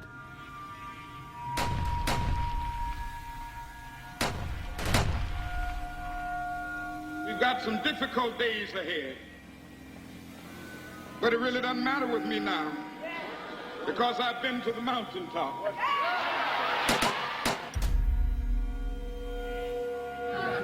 My thanks to all of you, and now it's on to Chicago, and let's win there. Thank you very much. Gave a paper about all three of the big assassinations in the 60s, which was John F. Kennedy, Bobby Kennedy, and Martin Luther King. And there are certain common denominators. I call these events deep events. We've become accustomed to the idea that every now and then something is going to happen, and we just know from the beginning we're not going to get to the bottom of it. And the more they happen, the more reconciled we've become to this state of affairs. In 1978, the House Select Committee on Assassinations could not ignore there was a conspiracy in regards to the assassination of John F. Kennedy and Martin Luther King Jr. Good evening. A congressional committee has concluded that President John Kennedy and civil rights leader Martin Luther King Jr., both of them, were probably killed as the result of conspiracies. The House Assassinations Committee wound up its 2-year study by recommending that the Justice Department look into both cases. In the assassination of Dr. Martin Luther King, the committee concluded the likelihood of conspiracy. The committee's summary of findings says President Kennedy was probably assassinated as a result of a conspiracy, that its evidence establishes a high probability that 2 gunmen fired at the motorcade. The committee concluded that President Kennedy did not receive adequate Secret Service protection in Dallas, that the CIA was deficient in sharing information before and after, that the Justice Department and Warren Commission failed to pursue possible conspiracies and made their conclusions too definite.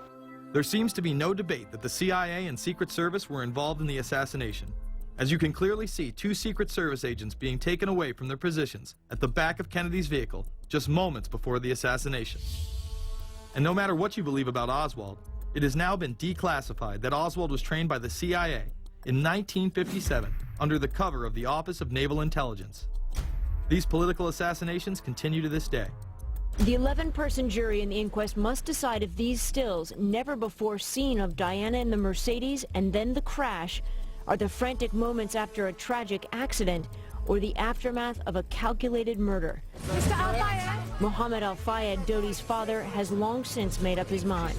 I believe that my son and Princess Diana have been murdered by the royal family. He claims Diana was pregnant and about to announce her engagement to his son, an embarrassment so great, he says, that Prince Philip commissioned British Secret Service to kill the couple. Assassination is an option when the ruling class can identify an enemy who cannot be compromised. But how do they bend the population's will to do their bidding? Well, the false flag operation is one in which the attacker carries the flag of someone else. It's usually a military operation, and the purpose, of course, is to create the impression that the attacker is someone else. They want to create negative public opinion against the nation whose flag was being used. Or they may even not use a flag at all. This sort of thing is done all the time, and it's certainly not unique in history. I think we've been seeing a lot of it lately. Americans are easily motivated by false flag operations, and I think it's inevitable that we will see false flag operations in the near future. It is used in order to seize power at an accelerated pace. A very well documented modern example of this is the Tonkin Gulf incident. There were two sets of Tonkin Gulf incidents. The first one on August 2nd were real but trivial. The second on August 4th, 2 days later, were the ones to which we actually sent planes off in retaliation and were, in theory, much bigger, a torpedo attack on a U.S. destroyer, but in fact it never happened. When McNamara visited Vietnam, he confirmed the Tonkin Gulf incident never occurred, and once again, we were lied into war. To this day, I don't know what happened on August 2nd and August 4th, 1964 in the Tonkin Gulf. The general provided the answer, saying his Navy attacked the Maddox on August 2nd. But on the 4th, nothing happened. There was absolutely nothing, he said. We know for a fact now that NSA and CIA both falsified their reports up to Johnson on that day to make it look as if there had been an attack.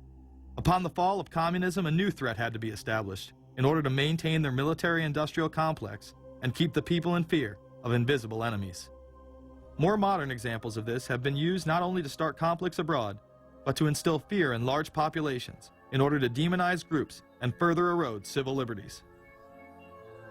The majority of people still believe that Timothy McVeigh was a right-wing extremist who bombed the Oklahoma City building with a Ryder truck because he was upset with the government.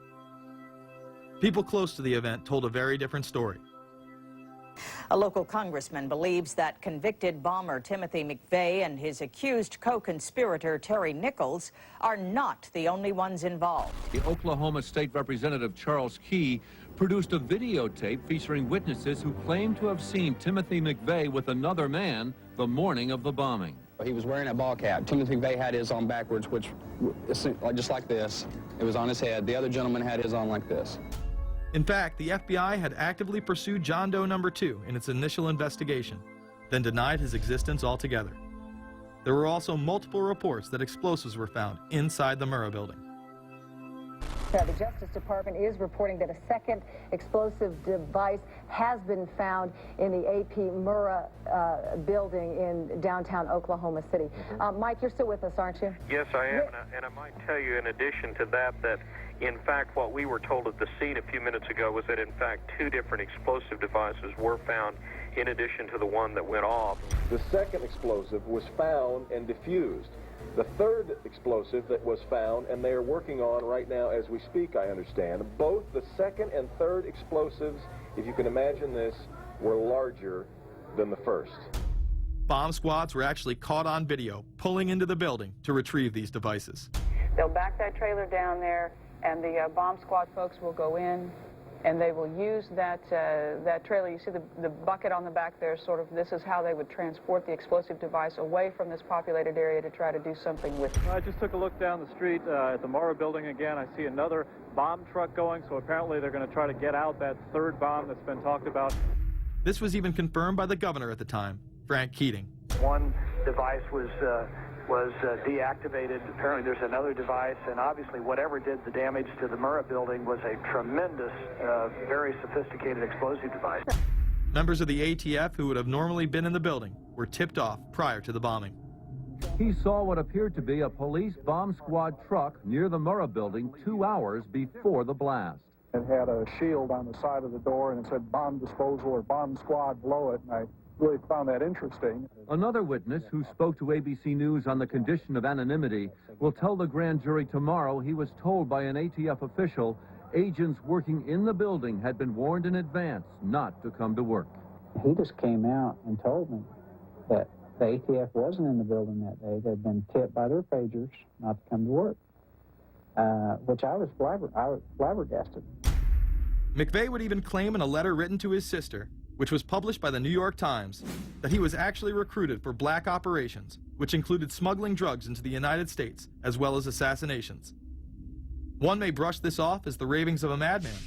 However, McVeigh was filmed at the Camp Grafton military facility in North Dakota on August 3, 1993. McVeigh's official records state that he was discharged over a year prior from the Army Reserve in May of 1992. Perhaps even more interesting, is that Camp Grafton was specializing in training troops in explosives and demolitions at the time. When all was said and done, the security tapes reported to have captured the entire thing on video were rounded up and classified. In 2009, they were finally released, and magically none of them caught the bombing. The excuse being they were all having their tapes changed at that exact moment. This event would be labeled domestic extremism, which was used to demonize critics of world government, militias, and create fear within the populace. Muslim extremism seemed to show its ugly face in then unprecedented fashion on February 26, 1993. A truck bomb had gone off in the parking area of the World Trade Center. Luckily, the bombers failed to follow instructions and parked the truck carrying the explosives against the main support column. What is not discussed, however, is the bomb was actually built by an FBI informant under the supervision of the FBI. Ahmed Salam, a former Egyptian army officer who had been doing undercover work for the FBI, was the man who actually built the bomb. When he was told that he would have to use real bomb-making material instead of harmless substitutes, he became suspicious and began taping his conversations with FBI officials. Last winter, the FBI was praised for its speed in cracking the case of the World Trade Center bombing and bringing 4 suspects to trial. Now, there is some evidence that the FBI may have known of the plot in advance through an informant and might even have stopped the bombing that killed 6 people. Notice the media emphasizes that they might have been able to stop it.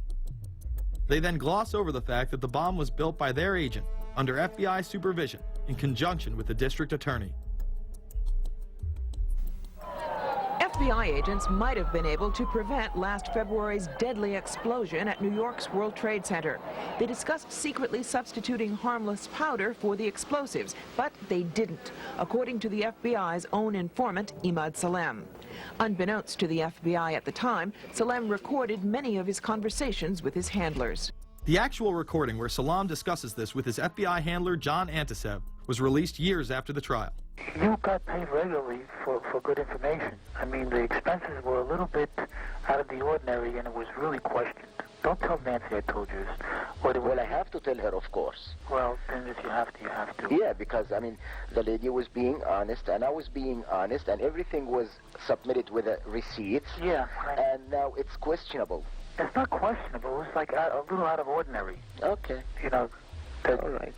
I don't think it was. If that's what you think, guys, fine. But I don't think that, because we was start already building the bomb, which is went off in the World Trade Center. It was built by supervision from the Bureau and the DA, and we was all informed about it, and we know that the bomb start to be built. By who? By your confidential informant. What a wonderful, great case. Following the convictions of the Muslims who were too inept to make their own bomb and park the vehicle in the proper area, Salam was pulled into the FBI's Witness Protection Program, where he has never been heard from again. Prior to the largest and most devastating terrorist attack on U.S. soil, the United States was poised as the first truly global superpower. Brzezinski would muse in 1997 that geostrategic success would represent a fitting legacy of America's role as the first, only, and last truly global superpower, and that the only way to mobilize Americans was a truly massive and widely perceived direct external threat. In September of 2000, a neoconservative think tank called the Project for a New American Century echoed Brzezinski's statements, saying the United States is the world's only superpower, combining preeminent military power, global technological leadership, and the world's largest economy. An engine for New World Order ideals, members of PNAC included Dick Cheney, Donald Rumsfeld, Jeb Bush, Scooter Libby, William Kristol, and Paul Wolfowitz.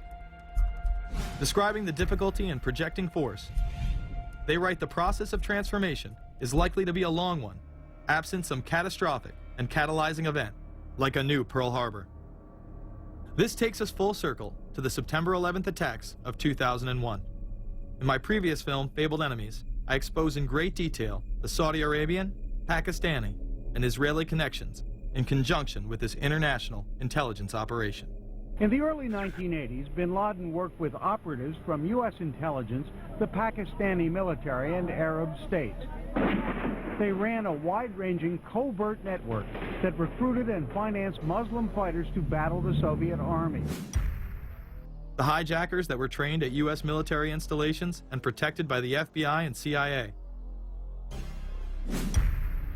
The military exercises leading up to 9/11, and those that took place as the attacks occurred. Open line. Surveillance, Sergeant Richmond. Sergeant Richmond, Sergeant Light from Cheyenne Mountain Test Control. How are you? I'm doing fine. Okay, I need you to terminate all exercise inputs coming to Cheyenne Mountain at this time. Copy. And stay on loop until I verify that the connectivity is disconnected on the exercise side only. Okay, no, do not do any more inputs on the exercise side and stand by. I got Cheyenne Mountain on the line. Terminating all exercise inputs. Coach over if you didn't know that the exercise. Oh, yeah. The Black Ops program, Able Danger, and the shadow government involvement. This morning we learned that the Vice President wasn't the only one sent to an undisclosed location on September 11th, that an entire backup government was and is still there and may be there for as long as anyone now at least can imagine. As well as much, much more. The government has lied about 9/11 repeatedly and used it to dominate the Middle East, while creating an evolving police state here, encroaching on civil liberties at home. And of course, building a new world order. There is a chance for the President of the United States to use this disaster to carry out what his father, a phrase his father used, I think, only once, and hasn't been used since, and that is a new world order. We know now that September 11th of 2001 was the beginning of what we might call a new world order. The new world order that this president's father talked about with such great enthusiasm seems to be high on the agenda of this administration. Under the second Bush administration, massive amounts of civil liberties were openly and brazenly taken away following 9/11. The passage of the Patriot Acts, the Military Commissions Act, and other horrifying anti-constitutional legislation was enabled by the incredible amount of fear generated by the media, all in the name of keeping us safe here at home. The war itself would create huge profits for the military-industrial complex, and the globalists would seize even more power and control over Middle Eastern resources in what they planned to become a Eurasian Union under their control. Although the establishment claimed to be fighting for our freedom abroad, they were destroying our sovereignty by stealth. Expanding on NAFTA, they were able to consolidate power on the domestic front by deindustrializing the United States through CAFTA, the Central American Free Trade Agreement, as well as the SPP, the Securities and Prosperity Partnership. Opponents, however, say the initiative is nothing less than a plan to create a North American Union that would eliminate sovereignty for all three nations. Building on the North American Free Trade Agreement, the NAFTA section of the Commerce Department is busy drafting laws and regulations for a North American Union, a union of Canada, America, and Mexico. The President has attended secret meetings and signed at least 2 agreements under the Security and Prosperity Partnership Program. The stated goal established by Presidents Bush, Fox, and Prime Minister Paul Martin is integration by 2010. It's a plan from the business elites, the political elites, that will cost more American jobs, cost American sovereignty, but it would fulfill the President's father's vision. Now, former United States Trade Ambassador Robert Zoellick is talking about it again with renewed vigor. This time, a new world order with business at the helm of trade and economic policy. It's an agenda that goes hand in hand with the United States, Mexico, and Canada working quietly and behind the scenes to promote a common market with common deregulation for the benefit of multinational corporations. It's remarkable to me, the arrogance, the idea of just simply throwing away the nation's sovereignty, but they're trying to do so in so many ways. People better understand that they mean exactly what they're saying. It's a new world order they're trying to create. Dobbs, the only mainstream anchor to expose the New World Order, resigned shortly after bullets were fired into his home. The elite do not plan on waiting around for these unions to be formed before implementing the next step in global government. Through the vast global economic crisis of the last few years, they have been able to devalue the dollar and undermine it as the world's reserve currency. They have allowed the Federal Reserve and IMF to consolidate power by taking control of the Securities and Exchange Commission, as well as issuing a global currency instead of the dollar, disguised as a special drawing rights unit. This aspect of the New World Order was announced at the G20 in April of 2009. There is a big thing that's going to happen in London at this G20, and then they're hiding it, they're camouflaging it, they're not talking about it. coordination of international regulation. What they are going to do is to put our Fed and our SEC under the control, in effect, of the IMF. New World Order, that's what they're planning in there, is to undermine the U.S. currency, and it's just really sad. What it really is putting the American economy under international regulation. Yeah. And those people who have been yelling, oh, the UN's going to take over global conspiracy government. Theorists. They've been crazy, but now they're right. There's 20 or whatever people in the G20, say there's 20 ministers, thousands of us, and we can't get our voices heard. When Geithner said he would be open to the idea of a global currency last week, exactly, yeah. Those conspiracy people had said and suggested that for years. Right. You're not wrong. Cash is becoming weeded out. Cash will most likely be eliminated or extremely difficult to use in many situations, so that you'll have to use the global currency or the electronic currency. Even though a physical global currency is yet to exist, groups such as BRIC are openly promoting a new reserve currency, which is a conglomerate of Brazil, Russia, Indonesia, and China. Get everyone in the whole world using one currency, which some people think that's a good idea. Russian President Dmitry Medvedev recently showed off a sample coin of the new world currency at the G8 in July of 2009. We have also agreed today additional resources of $1 trillion that are available to the world economy through the International Monetary Fund and other institutions.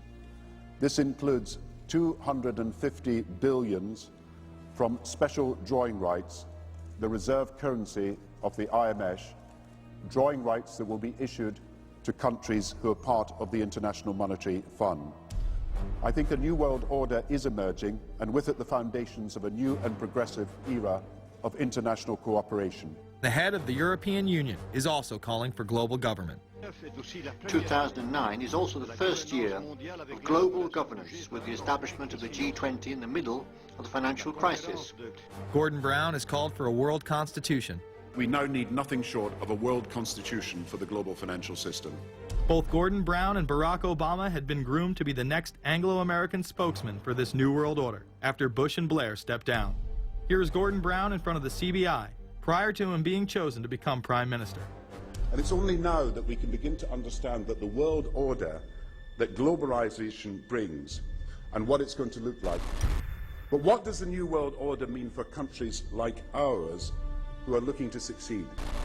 And the question for us is how we meet and master all these challenges to ensure that Britain enhances its competitiveness in the process and realizes what I believe is our destiny of success in this new world order. A new world is emerging. It is a new world order with significantly different and radically new challenges for the future.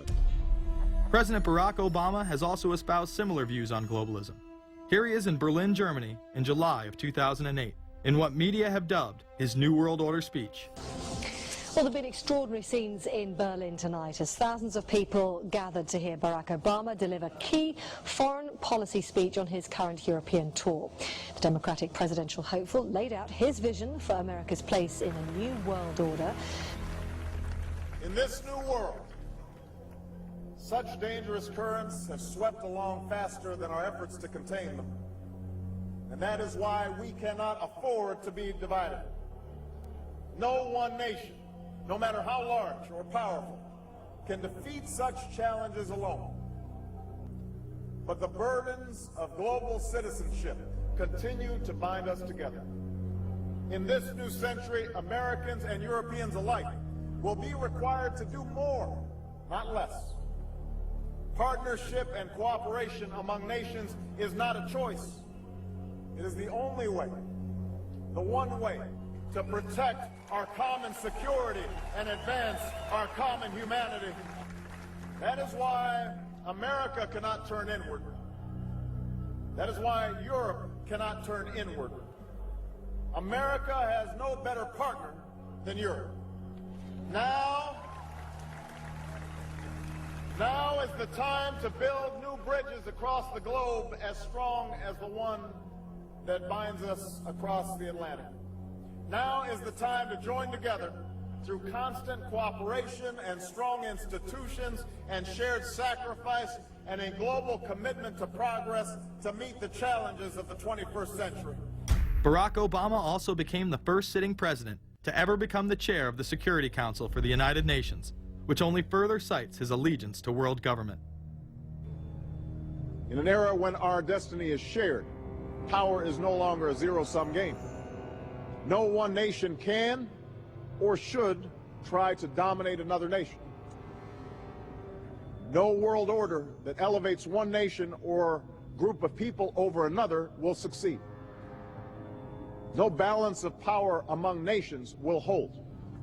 The traditional divisions between nations of the South and the North make no sense in an interconnected world. I think his task will be to develop an overall strategy for America in this period when really a new world order can be created. It's a great opportunity.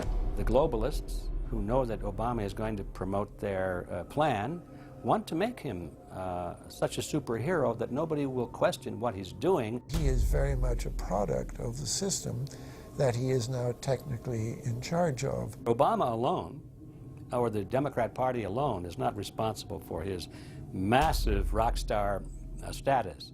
It's been done by the media. This establishes that Obama is an unapologetic globalist who holds no one nation above another, despite its policies. Perhaps we should move towards a society more like China if that's the case. After all, on the 60th anniversary of the communist Mao regime takeover, the Empire State Building, once a proud symbol of the United States, was lit in the colors of the Communist Party halfway across the world. In fact, following the United Nations Copenhagen Conference in December of 2009, the Washington Post ran the headline, "Copenhagen Climate Deal Shows New World Order May Be Led by U.S., China." The Copenhagen Conference was disguised as a summit that would save the planet from man-made global warming by cutting carbon emissions. When taking a look at the almost 200-page document that was being proposed, it becomes evident that this was yet another attempt to establish global government and set up a global tax. In Section 38, it states, "The scheme for the new institutional arrangement under the Convention will be based on three basic pillars: government, facilitative mechanism, and financial mechanism." In Section 47, subsection F, it discusses cap-and-trade schemes and carbon taxes and the use of new and existing flexible carbon market mechanisms. These cap-and-trade schemes were just that, a scheme to further transfer the wealth from the poor to the ultra-rich. One of the ways it will drive the change is through global governance and global agreements. The fact that our president even attended should be considered treason. Just weeks before the conference, ClimateGate hit the media. Secret emails confirm that many of the United Nations lead scientists had engaged in fraud in order to promote the idea that man-made global warming was occurring and that carbon dioxide was a toxic gas. In reality, they admitted the Earth had been cooling for the last decade and that they had destroyed the source data in order to ensure the scientific community would be unable to review their findings. Bill Jones was forced to resign from his position at East Anglia University, and Penn State has launched an investigation into Michael Mann. Because of the scandal, many countries refused to sign the agreement, and instead only 25 heads of state, including rock star President and Savior Barack Obama, signed a much shorter and broader accord. The document states that a high-level panel will be created, and that parties will be subject to domestic auditing, supervision, and assessment. The climate conference in Copenhagen is another step towards the global management of our planet. The idea that carbon dioxide, the life force for plants here on Earth, is a toxic gas and should be taxed is laughable. There have been numerous periods of time in which the Earth has had vastly more carbon in the atmosphere than present day. In areas where there have been volcanic eruptions which emit large amounts of CO2, plants have benefited, and there is no negative impact on the surrounding environment, as well as indigenous people, from the excess carbon dioxide. The globalists promote this theory to keep mankind in fear, not only for the establishment of a global government and a global carbon tax, but the literal control of the entire planet. An even darker side to the scam of man-made global warming exists. In reality, it's about population control. Ted Turner reveals himself here in this interview with Charlie Rose. We've got to stabilize the population. When I was born, there were so what's wrong with the population? I mean, with too many people. That's why we have global warming. We have global warming because too many people are using too much stuff. We've got to stabilize population. On a voluntary basis, everybody in the world's got to pledge to themselves that 1 or 2 children is it. Not doing it will be catastrophic. We'll have 8 degrees, we'll be 8 degrees hotter in 30 or 40 years, and basically none of the crops will grow. Most of the people will have died, and the rest of us will be cannibals. Civilization will have broken down. What the few people who are left will be living in a failed state like Somalia or Sudan, and living conditions will be intolerable. The droughts will be so bad there'll be no more corn growing. Not doing it is suicide. Unbelievably, when Turner met with other globalists, David Rockefeller, Warren Buffett, Bill Gates, Michael Bloomberg, and even Oprah Winfrey to discuss population control, they were portrayed as superheroes. Behind closed doors on this New York campus, a secret gathering of some of the world's most powerful people. Gates, Buffett, Bloomberg, Winfrey. It was like, well, it was like the Super Friends. In the great hall of the Justice League, there are assembled the world's 4 greatest heroes.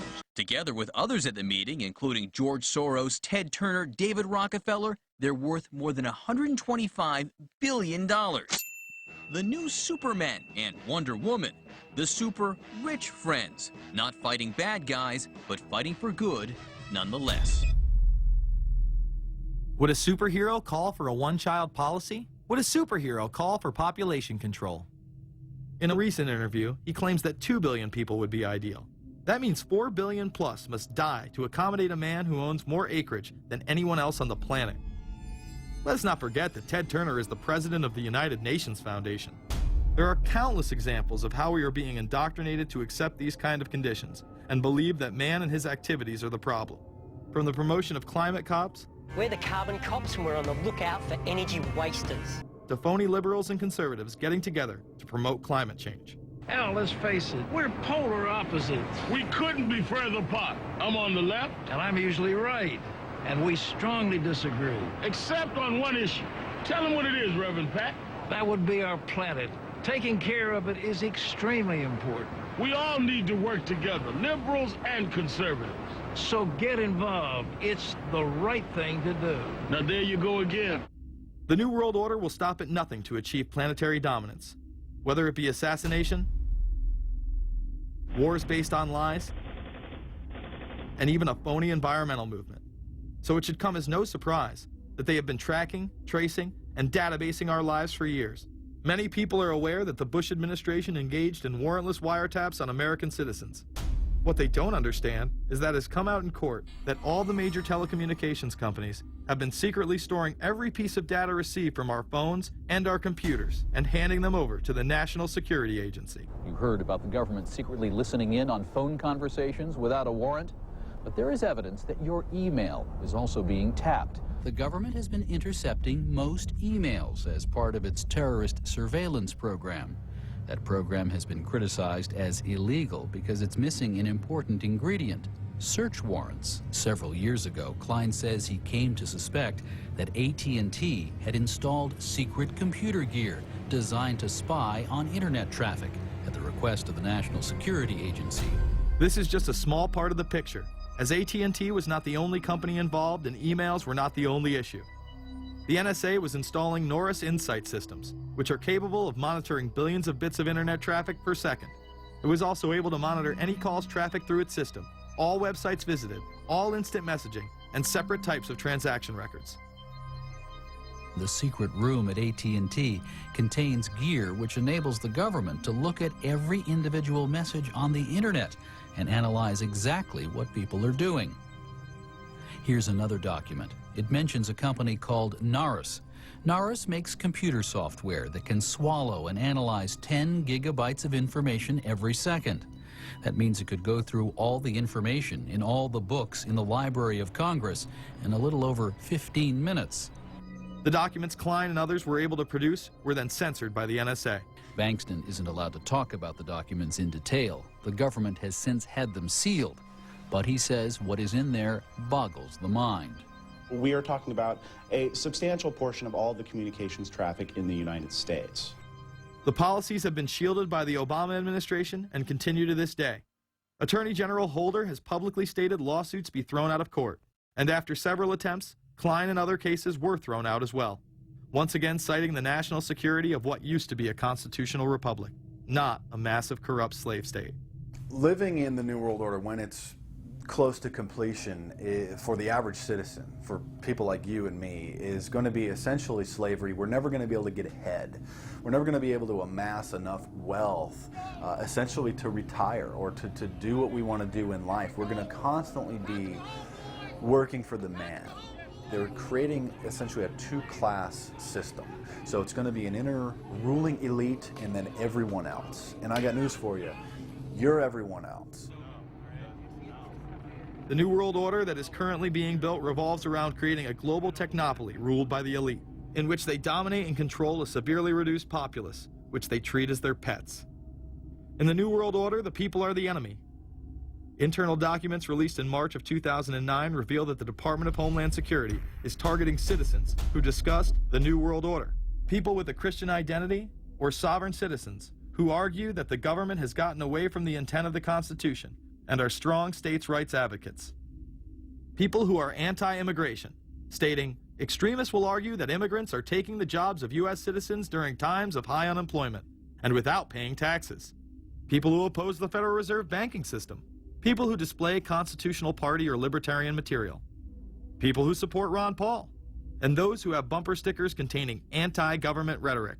This document is one of literally thousands that make everyone a possible terrorist. This establishes a pattern of demonizing ordinary citizens while giving draconian powers to the state. You are considered guilty until proven innocent. As technology is developed, separate parts of their command and control system are beta tested around the world. Here at home, Boy Scouts are being trained to take on returning veterans and disarm domestic extremists, while national programs such as City Year are training young people to serve the government. I am change. I am fierce. In the United Kingdom, it has been established there are over 4 million CCTV cameras. That is around 1 camera for every 14 citizens. Their purpose is not to solve crime, as it takes 1,000 CCTV cameras to solve just one crime. It is to create a tattletale society in which everyone is under constant surveillance by the state and those around them. The company Internet Eyes is now paying people to log on to the internet and watch CCTV cameras in real time as they turn in criminals for cash. Families deemed by the state to be unfit in England have now been put under 24-hour CCTV supervision in their homes. This program has plans for 20,000 families in England, which is to double in the next 2 years. Your every move in both your home and the outside world is under constant surveillance by a criminal elite who operate above the law. As we are constantly under the microscope, their activities remain in the shadows. Obama extended diplomatic immunity to Interpol with Executive Order 12,425, further empowering criminal behavior within our own government. In the Middle East, endless wars will continue. Under the Obama administration, we have sent tens of thousands of more troops into Afghanistan, all while the same network exposed in the Iran-Contra affair discussed earlier controls the opium trade. It was revealed in October of 2009 that the CIA had been funding puppet Afghani leader Hamid Karzai's warlord brother for the last 8 years. He is the lead opium dealer in the region. It seems the same cartel that was dealing drugs in the 80s and 90s never stopped. After all, how else could the government fund black operation programs across the board? The Karzai regime has whole sections of it which are drug supported, and we can't touch it. We turned Afghanistan into the major supplier of heroin for the world. It happened under CIA supervision. This continues while many of the Taliban are literally on U.S. payrolls. Is there a possibility that we have Taliban employees?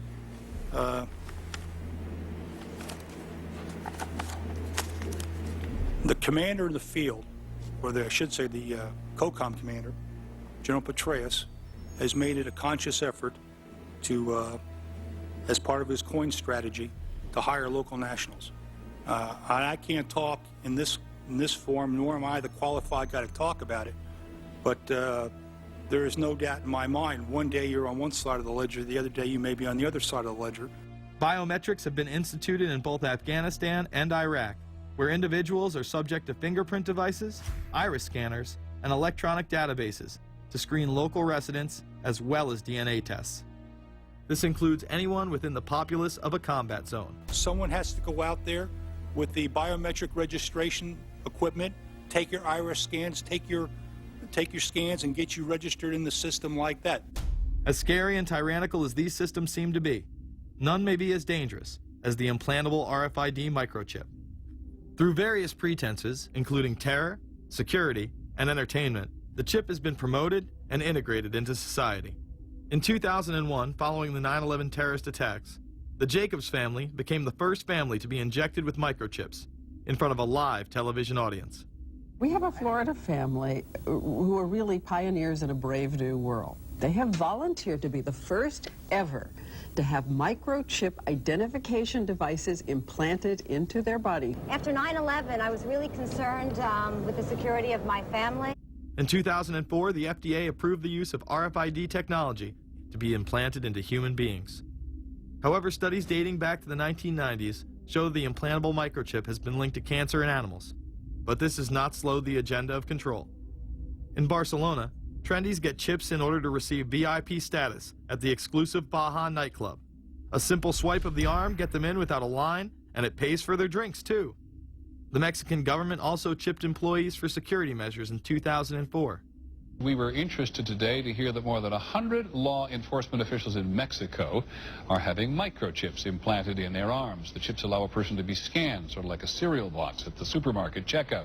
Mexico's Attorney General and 160 of his deputies have had microchips implanted in their arms. It is to provide access, said the Attorney General, to the right people in exclusive areas. Today, aside from being promoted as a device that can save your life by storing all of your medical information in it, it is being promoted as the next generation tool for video gaming. Sega developer Yu Suzuki plans on developing gaming technology using implantable RFIDs. He states, people that have some sort of chips in their bodies to be able to keep track of vital signs, so it doesn't have to be a scary thing. But you could put a sensor here, you know, a bit like the Matrix, as he points to his arm. It's not really something only in the future. Some people already have them, chips in their bodies. Suzuki is correct. It has never been easier to order a microchip online and implant it under your skin. Microchips implanted in your hand, arm, or shoulder is just the beginning. Some have already taken implantable brain chips that may enable the blind to see again, the deaf to hear, and much, much more, including the ability to download information directly into the brain and instantly communicate with anyone in the world, creating a worldwide mind.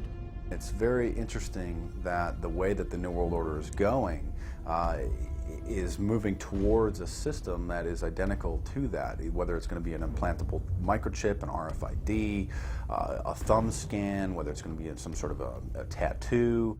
Imagine a planet where every human being is required to be chipped at birth.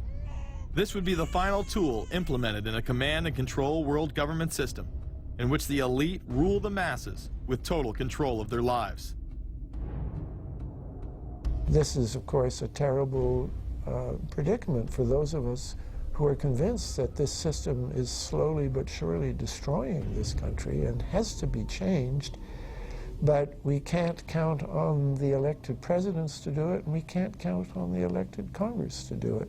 We somehow have to mobilize the technological resources of the internet to create some kind of new political force in this country. So is there anything else about the ruling class we should know? Politicians, business leaders, and media figures are often portrayed as pillars of morality while they describe themselves as Christian conservatives. Nothing could be further from the truth. In reality, many of the elite are groomed at a young age to take part in occult rituals. Those who attend Yale are indoctrinated into the Order of Skull and Bones, an elite secret society cloaked as a fraternal order. Yale University is 300 years old this year, and were you to visit its campus, you would see that it still has exotic clubhouses, which look like tombs where Yale's legendary secret societies meet.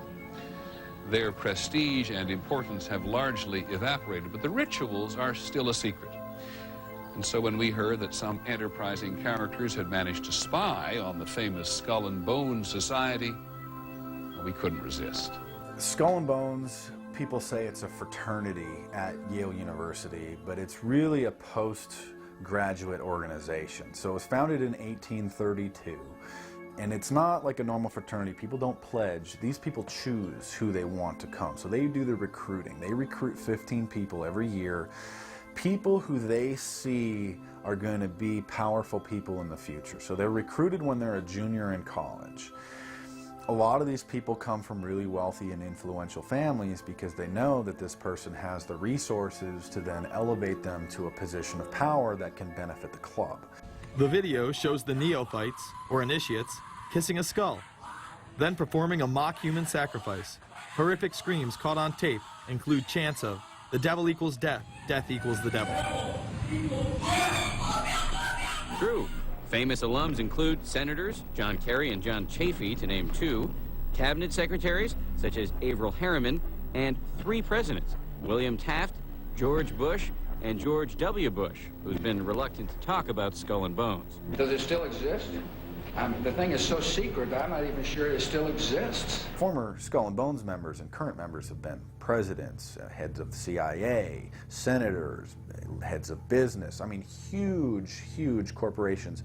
These people have the network that brings them to such a position of power that most people could only dream of. Bush would run against his fellow Bonesman and distant cousin John Kerry in 2004. You both were members of Skull and Bones, a secret society at Yale. What does that tell us? Not much, because it's a secret. Is there a secret handshake? Is there a secret code?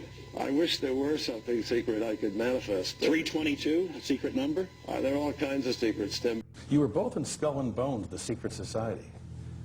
It's so secret we can't talk about it. What does that mean for America? The conspiracy theorists are going to go wild. I'm sure they are. I don't know. I haven't seen the web. Number 322? This is an elaborate, occult, ritualistic entry into this group that they are now a member of for life. This culture of death and the occult continues long after college. Later on in life, these pagan rituals carry on in the redwoods of Sonoma, California. What is the Bohemian Grove? Well, it's a kind of summer camp for the powerful, an all-male gathering in great secrecy.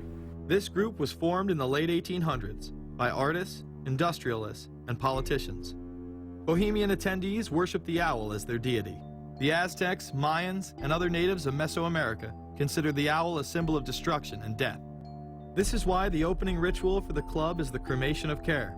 During the ritual, the effigy of a baby is rowed across the water by the Grim Reaper and given to a high priest, who then tosses it on a fiery sacrificial altar of a 40-foot owl god. It is an earth-based ritual in which care is burned away. The conscience is symbolically cast aside so that they may ignore the pain they have inflicted on others for the advancement of their own agendas. With this ceremony called the cremation of care, that begins the 2-week encampment where the body of dull care, symbolizing woes and concerns, is burned on an altar in front of a big owl statue. When that ceremony ends, they all start to cheer and yell. You have to ask yourself why it is that somebody would want to do that, let alone these elite people. And if you look at the elite throughout history, many of the people that achieve pinnacles of power are into the occult. They seek a supernatural way to gain power. Why are Christian conservatives such as the Bushes and Newt Gingrich attending the Grove? And I recognize I'm not going to be invited to Renaissance Weekend or that Bohemian deal where Newt, Rush, and Dick all sit in a teepee naked beating on tom-toms. Why does the media barely mention the Grove? Because many of them are in attendance. Late political cartoonist Phil Frank of the San Francisco Chronicle draws a reporter thinking about his loyalties to Bohemian Grove as he takes notes for a story. Stories about what happens in these redwoods are hard to come by. A campground statue reminds Bohemians to keep their mouths shut about the Grove. Many world events have been shaped at the Grove, including the creation of the atomic bomb. Discussions at the Grove in the 1930s helped lead to the development of nuclear power and the atomic bomb. Every Republican president since Calvin Coolidge has been a member, as well as many Democrats, including Jimmy Carter. If you look at the membership lists of the Bohemian Grove and the Council on Foreign Relations, the Bilderberg Group, a lot of the key level people are overlapping and are involved in numerous groups. In addition to pagan rituals that take place there, this all-male club also deals with darker themes through the plays Montezuma, which feature Aztec human sacrifice, and Faust, which feature Mephisto. Some of these plays are disturbingly flamboyant. Many of the elitists have a penchant for cross-dressing and singing show tunes. Perhaps that is why much of the all-male staff also happen to be homosexuals. Well, each year, many of them seem to have a stunt or try to come up with a stunt. Last year, in 1980, the popular button was Free the Fortune 500. Bohemian Grove that I attend one time to time. It is the most faggot goddamn thing you will ever imagine. In 2004, the New York Post reported that gay porn star Chad Savage would be servicing moguls at the Bohemian Grove. In recent years, several politicians have been outed in scandals, including Senator Larry Craig, who tried to solicit sex from an undercover officer in 2007.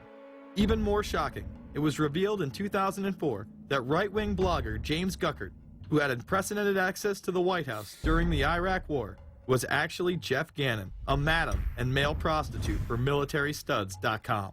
During his 2 years writing for GOP USA and Talon News, Gannon officially made over 200 appearances at the White House. Oddly enough, over 24 of these visits would take place when there were no scheduled briefings. He failed to check in or out with the Secret Service on many other occasions, coming and going as he pleased. These type of activities are not new to the White House. In 1989, headlines involving callboys in the White House rocked the cover of the Washington Times. The Washington Times reported today that unidentified White House aides in the Carter, Reagan, and Bush administrations now are being investigated for using the services of a callboy ring. The paper reports that 2 of the male prostitutes were given a late-night tour of the White House last year. Hundreds of credit card receipts obtained by the Washington Times confirm that its clients were key officials of the Reagan and Bush administrations, military officers, congressional aides, and U.S. and foreign businessmen with close social ties to Washington's political elite. This ring extended beyond the White House and into Congressman Barney Frank's bedroom. Barney Frank, one of 2 openly homosexual members of Congress, acknowledged having used a male prostitute, whom he then hired as a personal employee. The man had keys to Frank's basement apartment on Capitol Hill. Frank paid him approximately $20,000 out of his own pocket to be his housekeeper and driver. But as first reported in today's Washington Times, the man was on probation for sex crimes and a drug conviction, and he ran a prostitution business out of Frank's home. Although Frank tried to claim ignorance, Stephen Goby, the prostitute in question, claimed that Frank was completely aware of what was going on and was even receiving free and discounted sexual services. The fix seemed to be in.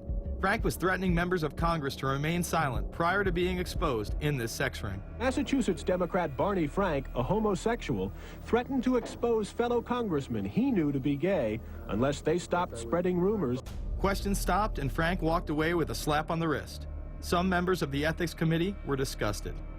Do we tolerate, do we condone a member of this body who knowingly permits a house of prostitution to be operated out of his residence? You have just heard one of the most edited, selective garbage that has ever been put forth, in my opinion, in this House. Again, we see people of the highest levels of power involved in the most repulsive and decadent of crimes. They couldn't care less about the code of conduct that's taught in all major religions about treating others the way that you want to be treated. And then they masquerade, they put this false front on that they're like everybody else, because your average person wants to do right, believes in some sort of a karma, believes in some sort of a divine justice in the universe. And so these people need to put on this front that they're like the average Joe in middle America, that they go to church every once in a while, and that they believe in an afterlife and a divine justice. And so they have to put on this front that they're like everybody else in order to get elected and to be accepted and to not have people look at them suspiciously, because if somebody goes around and openly admits that they were an atheist or that they were some obscure religion, people aren't going to throw their support behind them as much, and they're not going to trust them as easily. The reality of this behavior is never revealed to the public, as the media keeps any revelations quiet. Unfortunately, these type of activities continue to this day. Florida Congressman Mark Foley chaired the House caucus on missing and exploited children and went on television praising Chris Hansen's To Catch a Predator series. The Dateline piece has probably done more than any law we can create. Foley was later caught attempting to have sexual relations with numerous underage pages. Congressman Mark Foley, the man who championed the Child Protection Act of 2006, resigned after inappropriate emails and instant messages surfaced that he sent to former congressional pages. Once more, no charges were even filed. Foley himself has checked into rehab. No one has been charged with any crime. The predator class acts like Roman emperors, indulging in excess that includes sex with young boys while portraying themselves as men of the Lord. The insanity is that we have allowed an interwoven elite criminal class to rule over us while posing as the saviors of the planet. We have learned they will stop at nothing to achieve their goals and are not held accountable for their crimes. They prey on the system rather than protect it. This is not a new world order of peace and prosperity. It is not a world government to save the earth. During difficult times, we must remain ever vigilant against seemingly positive solutions imposed to suit their aims. Crises there will continue to be. In meeting them, whether foreign or domestic, great or small, there is a recurring temptation to feel that some spectacular and costly action could become the miraculous solution to all current difficulties. We are threatened by a superclass that control the flow of information and hide technology from the public. The prospect of domination of the nation's scholars by federal employment, project allocations, and the power of money is ever present and is gravely to be regarded. We must also be alert to the equal and opposite danger that public policy could itself become the captive of a scientific, technological elite. It is time to put down the remote control, to turn off your Xbox, and start paying attention. It is time to step away from everyday luxuries and pop culture and take action against a monolithic, concentrated evil in order to save what's left of humanity. We must now trade in our apathy for action in order to defeat this invisible empire.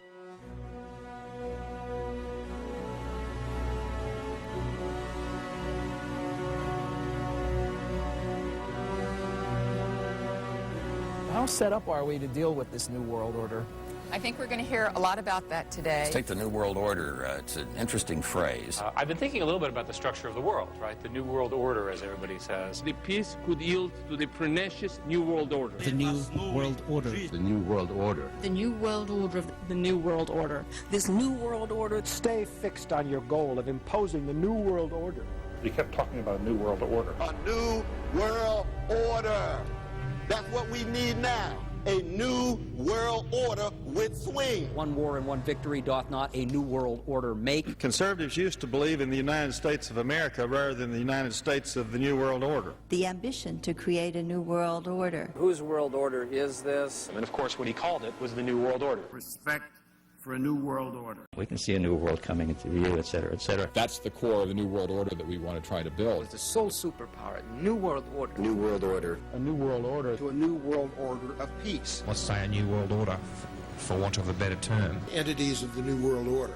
The whole concept of New World Order is something else. It really says that the state is God. The state will play a bigger role in the economy. New order. What Wilson wanted was a new world order, not just a new world order. In order to compete in the new world order. Compete in this new world order. This is the third leg of the new world order. We had the World Bank, we had the IMF, and now we had the World Trade Organization. A rigid new world order. This hoped-for new world order. Constructing a new world order. In the new world order of the 21st century. The new world order we're going to put in place In this new world order. in this new world order. The patriots in this country are not going to see their rights diminished in order to create a new world order. That President Bush has described as a new world order, which I share that, we all share that same desire. A new world order is surely in the making here. Are we ready for the new world order? It's a timely and often controversial question. You don't hear a politician speak the way you do in America. It's about the future of Europe and a new world order. Mr. President, thank you so much, and I hope to have you again, and I hope to see you again.